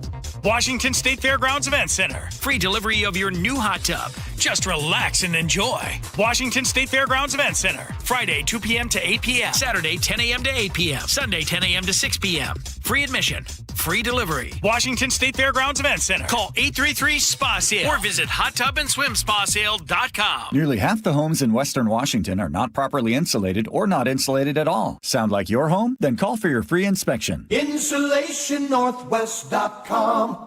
Now, the latest from KIRO Newsradio and MyNorthwest.com. Live from East Lake Avenue. You're listening to Charlie Harger and Manda Factor, Seattle's morning news. Good morning, it's 8:31. The head of the Seattle Police Union has some strong words for Mayor Katie Wilson about her decision to shut off the CCTV cameras in the city's stadium district. Wilson ordered those cameras to be shut off now that the World Cup in Seattle is over. We get more on this live from KIRO News Radio's Luke Ducey. Yeah, it happened the morning after Seattle's last World Cup match on Monday when the U.S. lost to Belgium. Mayor Wilson made that order about the cameras near the stadiums, and she quietly made the announcement that she did that in a blog post on the web. Yesterday on the Jake and Spike Show, Seattle Police Officer Guild President Kent Liu made it pretty clear. Well, I think they should be turned on. I don't know of any evidence to suggest that there's a breach in the system, right, to suggest that, the feds are kind of looking in or overseeing anything at all. He also pointed to a recent domestic violence case where the victim was too scared to come forward, he says, but they had camera footage from like 17 different cameras. The case went forward because of the cameras. About this woman being stalked and chased down. This guy's chasing her through red lights and everything else. She's too scared to come forward. We didn't need her to. You'll remember when Mayor Wilson took office and ordered the cameras in the stadium district to be shut off over privacy concerns and to prevent federal agents from using any footage, especially for immigration enforcement. Well, she also pushed pause on any future cameras, and she called for an audit to help her decide how to move forward. In a blog post the other day, and that one we talked about, she also said that other cameras in the downtown core, the Chinatown International District, and North Aurora will remain operational, and that she believes she can keep the city safe while also protecting privacy. law enforcement sources tell me the cameras are great tools for what they do. And the bottom line for Lou... Why can't we walk and chew gum at the same time? Why can't we have the cameras open and up and operational, collecting that data, but also conducting an audit at the same time? Yeah, so here's the deal, Charlie and Manda. Mayor Wilson has said that she feels like she is in a lose-lose situation here, caught in the middle on this issue. I mean, she campaigned on shutting down cameras for privacy reasons, but supporters say she isn't going far enough. Critics say she's going too far. And that audit is coming out in August, so it's more of a to be continued. Yeah, we'll see. Data from that audit will inform the next decisions, and when that decision will happen, well, we'll find out. All right. Luke Ducey reporting live. The search for a man suspected of 2 murders in Pierce County yesterday morning is over. Sheriff Keith Swank says Hayes McLeod was confronted by police in Seaside, Oregon, where he was shot and killed. This all started early yesterday when a man was found dead in Puyallup. The preliminary investigation indicates there was homicidal violence in a bedroom that eventually led outside the home. That's Deputy Carly Capetto. About 30 minutes later, investigators say Hayes shot someone else to death in Tacoma. It's time to check traffic now. Every 10 minutes, Sully is off, so we check in with Ted Beener. Thank you, Charlie. The earlier crash on northbound 405 just shy of 167. It is gone, and the backup is recovering. Your south center to Bellevue drive time has improved to 40 minutes. Otherwise, your Thursday morning commute starting to show signs of easing. We still have some areas remaining slowing, though. And that includes northbound I-5 from Albro into downtown. Northbound 167 has crowding from State Route 18 to Willis, and again approaching 405. And northbound 405 has got brake lights from I-5 up into Newcastle through the construction zone. From the north end, southbound I-5 has braking from the 405 split to the county line, and again, as you head down from about Lake City Way into downtown, got a lot of crowding right through the Mercer area. Something might be going on there. Southbound 405, that remains sluggish from Canyon Park to the 160th interchange. Drive times, Everett to Seattle is an hour 10 minutes, while to Bellevue, that is close to an hour. Northbound I-5, we've got Tacoma to Seattle. That's improved to about an hour, and your Puyallup to Renton drive time is 40 minutes. I'm Ted Beener with KIRO News Radio, real-time traffic. Cloudy start to the day, but it's going to be lovely later. Around 10 or 11, the clouds will burn off, mostly sunny, and 77 today. Tomorrow, it looks like we'll stay mostly cloudy as you get ready for the weekend, 71. But the weekend looks terrific. We'll see clouds in the morning hours, sunshine in the afternoon, 71 Saturday, 74 on Sunday. Right now, still cloudy at 59 in Seattle. News matters. Experience counts. You're listening to Charlie Harger and Manda Factor, Seattle's morning news. I just checked with AAA, and the average price of unleaded in Washington this morning, $5 a gallon on the nose. There are frustrations over those high gas prices in our state and around the country. Washington state Republicans have been pushing Governor Ferguson to pause the state gas tax. Well, this month, the White House announced the creation of a so-called Freedom Fuel Network. Let's bring in ABC News reporter Peter Haralambous. Peter, how did this come about, and what is it? Yeah, good morning. This comes as we're seeing rising gas prices across the country. The White House saying that a coalition of about 25 gas stations in the Northeast, stations in New Jersey and Pennsylvania, were voluntarily lowering the price of gas to relieve consumers. They're selling gas at $3.47 a gallon, a nod to Trump being the 47th president of the United States, though industry experts are really skeptical if this is a viable business strategy or just a kind of promotional effort. Generally speaking, gas stations are a pretty low-margin industry. We're talking about 5 to 10 cents of profit per gallon. The idea that these gas stations could be selling gas voluntarily 35 cents cheaper than that really raises some questions about how they're able to make money about this. Ultimately, the White House is denying that any of these stations are receiving any money or kickbacks from the federal government.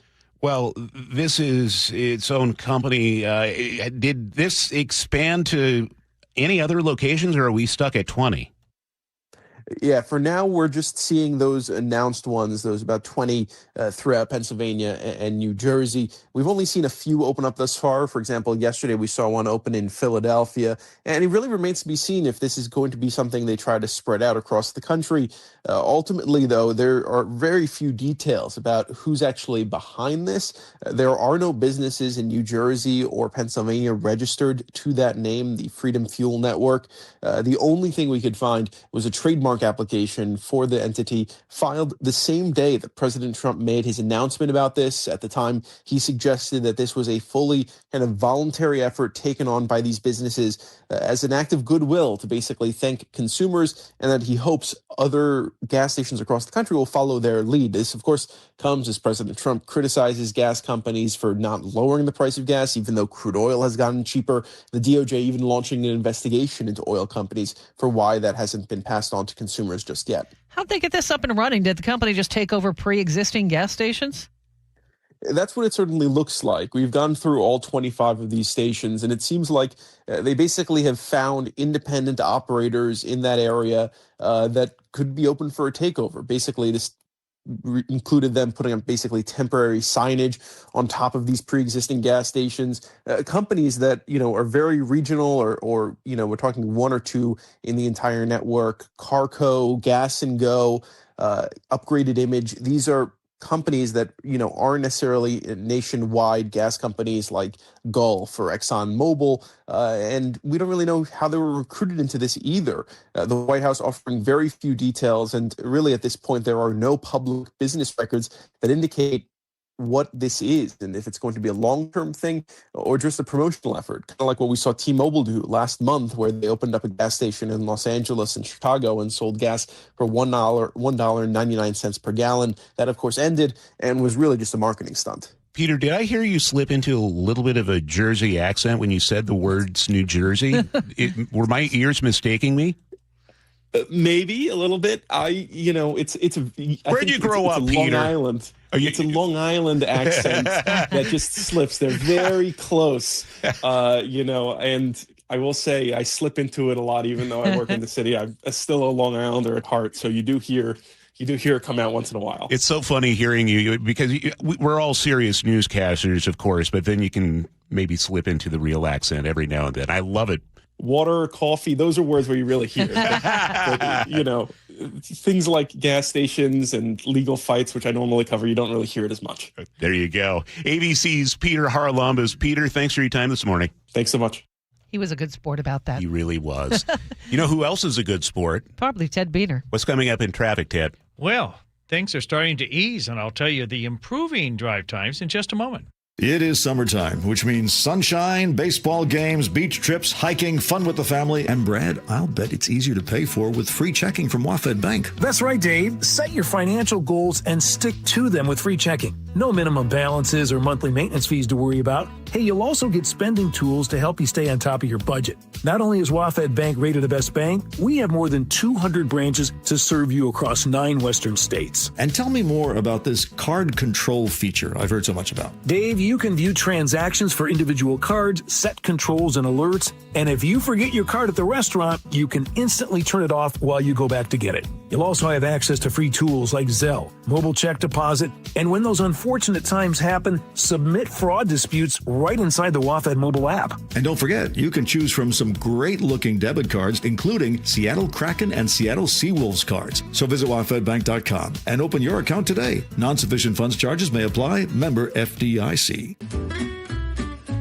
Les Schwab Tires has always believed that taking care of people is the right thing to do. Today, that means more than trusted service. It means delivering real value, too. That's why we're lowering prices on hundreds of tires without changing the service and expertise you've always counted on. Consumer Reports named Les Schwab the best tire retailer for 2026. We'll keep working every day to earn your trust. See leschwab.com for details. Hey, I'm not one to say I told you so, but do you remember last year when I told you that Pure Talk was hands down the best wireless company that I'd ever used? Well, some of you were skeptical, but Consumer Reports just asked 120,000 people to rate every wireless company in America, including the big boys. Well, guess which company was the only company to get 5 stars in every category? Yeah, Pure Talk. Coverage, support, value, data. 5 stars across the board. No service contracts, no cancellation fees, just great U.S. customer service on a crazy fast 5G network for a fraction of what you've been paying. I'm not going to say I told you so, but I will encourage you one more time to dial pound 250, say micro, and switch to a 5-star American wireless company that won't let you down. Pure Talk. Spike and the Impalers are playing a free cookout, and we would love for you to join us. Saturday, July 18th at 1 o'clock at Aegis Living in Ballard. Great food is a founding principle at Aegis Living, and their chefs from all around the Northwest will be on hand to prepare their best for you. And Aegis Living President Chef Dirk and I are having a fun little cook-off to showcase our favorite recipes. There'll be free food and wine tastings, $2,000 in raffle prizes, and a rooftop performance from Spike and the Impalers. That's Saturday, July 18th at 1 o'clock at Aegis Living in Ballard. RSVP today at aegisliving.com/KIRO. It's 8:43. We need to check traffic with Ted Beener. All right, thanks, Charlie. Traffic volumes, they're starting to ease. We don't have any reported blocking issues in your way. That's really good news. We do have some lingering areas of congestion, though. That includes southbound 405 from Kenny Park to the 160th interchange, and southbound I-5 has braking at times from the 405 split into Shoreline, and again from 85th into downtown. Coming in from the south end, northbound 167 slows at times from State Route 18 up to near Willis, and again approaching 405. Northbound 405 is still thick with traffic from the Renton curves into Newcastle, and northbound I-5 has slowing approaching South Center and again from Albro into downtown. Drive times, Auburn to Renton has eased to 15 minutes. Renton to Bellevue is 35 minutes. Federal Way to Seattle has improved to 50 minutes. 34 of those are from South Center. And from the north end, Everett to Seattle Bellevue, both of those are right around an hour. KIRO News Radio, real-time traffic. I'm Ted Beener. And our forecast, it's going to be beautiful. Don't let the clouds fool you. They'll burn off mid-morning, 10 or 11 or so. Mostly sunny, 77 the high. For tomorrow, though, we'll stay cloudy, 71. The weekend looks great. Morning clouds, afternoon sunshine, 71 Saturday and 74 on Sunday. Right now in Seattle, it's still cloudy. It's 59 degrees. It's a notorious case. It first gripped this region 17 years ago, and a family still needs answers about the death of a young girl. James Lynch with this week's Cold Case Project coming up on Seattle's Morning News. Do you remember when you didn't have to think about energy? You just had it? Well, now it's the midday crash, the sleepless nights, the moments where you catch yourself thinking, what has happened to me? Well, here's the thing. Nothing's wrong with you. Your hormones just stopped holding up their end of the deal. At Juvicor Health and Wellness Center, hormone replacement therapy isn't a guessing game. It starts with a real sit-down conversation with a female provider who's heard your story before, because you know what? She hears it every single day. Dr. Lucy Hostetter is a board-certified physician. She has spent 7 years doing one thing very well, that is helping women feel like themselves again. Your treatment is built around your labs, your symptoms, and your life, and the follow-up is real, because feeling better shouldn't be a one-appointment promise. Now, they have 2 convenient locations, Tacoma and Bellevue. They expanded from their flagship home at Seattle Regenerative Medicine Center. Great care is now closer than ever. Stop Googling symptoms at 2 a.m. Start a conversation with someone who actually has answers for you. JuvicorHealth.com. That's JUVECoreHealth.com. Feel like yourself again. Free consultations, no fee guarantees, 5-star reviews. JP Pendergast with Pendergast Law explains the importance of going beyond these familiar offerings. Accident victims want an attorney, Tom, that satisfies their needs. Someone who handles those needs with the highest degree of care. Pendergast Law offers the no-fee guarantees and free consultations, but these only scratch the surface. Okay, explain more. We make sure that every member of our team is genuinely passionate about helping others. Customer service and communication are our top priority. It's how we take care of our clients so they always feel one step ahead of the insurance companies. Our strong reputation for high standards provides comfort and confidence when it's needed most. Pendergast Law offers the free consultations, the no-fee guarantees, and of course, they are 5-star rated. But what really makes them different is their genuine passion for helping others. I can't recommend them enough. If you or a loved one has been injured in a car accident, call Pendergast Law. We can help. That's PendergastLaw.com. Are you finding it hard to stay cool in your home during hot weather? The issue is likely your window's poor quality and lack of heat deflecting technology. Adrian here, owner of Lake Washington Windows and Doors. Our windows are 25% more energy efficient than Energy Star standards and come with high-performance Sun Matrix glass, which can help keep the summer heat out. Combined with our Leak Armor installation, your comfort will be secured for a lifetime. Choose Lake Washington Windows and Doors, a name you can trust. Visit LakeWashingtonWindows.com. Bringing you Seattle's morning news since 1974, this is KIRO News Radio. This week's Cold Case Project involves the 2009 disappearance and murder of then 10-year-old Lindsay Baum. Tuesday would have been her 28th birthday, and all these years later, her killer roams free. We get more from KIRO Newsradio's James Lynch. Charlie, Manda, this edition of the Cold Case Project hits particularly close to home for me because I was there when Lindsay Baum disappeared. I spoke to her mom, Melissa Baum, that day. Melissa Baum joins us right now. And first of all, Melissa, happy birthday to Lindsay. She would have been 28 on Tuesday. Yes, she would have been yesterday, 28. Talk to me about what happened late in the day, that day. Well, she'd been swimming with several of her friends all day and coming in and out of the house random times. And she had come in to take a shower and get dressed, and she left to go to Michaela's house. They were going to go to Michaela's house to see if she could spend the night again and get some clothes. And when they got there, Michaela wasn't able to stay the night. They had plans the next morning. And so Lindsay came home and never made it. Talk to me about what that evening was like for you when you knew that she was missing. You didn't know where she was or what happened to her. Talk to me about the emotions of that time. Surreal. It was a couple hours before I really dawned on me what was going on. I just kept thinking she was going to show up, that she stopped at another friend's house and got, sidetracked or something. It was probably going on 11:30, 12 o'clock before I knew somebody took her. You don't think it can happen to you. And you've seen McCleary. You saw it then. 1,400 people. Everybody knew what everybody was doing. Talk to me about what it was like in the time between when she disappeared and the time when her remains were found. What was that time period like for you? And what was on your heart when you heard that the remains were Lindsay? That almost 9 years in between her disappearing and when she was identified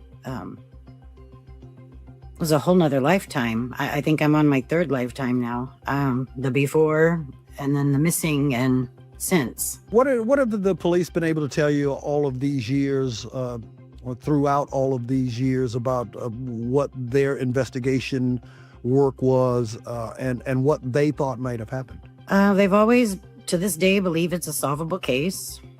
I'm not exactly sure what that means at this point anymore, but I have more faith now than I have in quite a few years. And if you could talk to the person who did this or to somebody that person might have told that they did something like this, from a mother that has suffered for a long time over this, what would you like to say to them? I'd like to ask him to come forward and confess. It wasn't, they took Lindsay's life, but they took my life, and they destroyed our entire family, completely. And we deserve answers. I deserve justice. I deserve to know what happened to my daughter. I had a beautiful 10-year-old little girl one day, and then she was just gone. And here we are 17 years later, and I spent the 4th of July with my nieces, who are the same age as Lindsay. And the one that is the same age, the 28-year-old, has 2 children now. How many grandchildren would I have? Would my daughter be married now? Those are things I have to live with. And that's not something you just move on from. You don't just forget it. It's there always in the back of your mind. It never goes away. I think, in my opinion, a predator was in that small town when she left her friend's house in daylight still to walk a short distance home and was never seen again. Jim Fuda is executive director of Crime Stoppers of Puget Sound. Yeah, was it some rogue guy coming through the area? She was found 120 miles away. So was this somebody on the move? Like you mentioned, it was somebody that maybe stopped into the town. But if it was a local, you'd think if somebody was, it was a local person, took her and then drove 120 miles away and either kept going or came back. Those are things that need to be sorted out and hopefully get this solved. Yeah. Well, Melissa, I want to thank you for joining us, taking part of this story to try to hopefully we can move some minds and hearts. Also want to thank Jim Fuda, the executive director of Crime Stoppers. Absolutely. If anybody has any information about this case, we ask that you call Crime Stoppers at 800-222-TIPS. And remember, you can always remain anonymous if you want to. There is a cash reward out there for information that leads to an arrest and charges. So if you know anything, say something. Back to you guys in the studio. I just can't believe it's been 17 years since that happened. No, I remember covering it. It was just devastating. Absolutely devastating. And if you ever drive, you're going from Olympia to Aberdeen or to the coast, you go through McCleary. And even to this day, you will see signs that are begging, they're pleading for help. Find this killer. Somebody out there knows something, and hopefully they call Crime Stoppers. Yep. If you missed any part of James' story, you can find it at mynorthwest.com. It's 8:53. We check traffic every 10 minutes, and Sully is off this morning, so Ted Beener is filling in. Thank you, Charlie. Your Thursday morning commute is definitely showing signs of easing. We don't have any reported crashes or stalls in your way. Do have areas of remaining slowing, though, and that includes northbound I-5 approaching South Center and from Albro into downtown.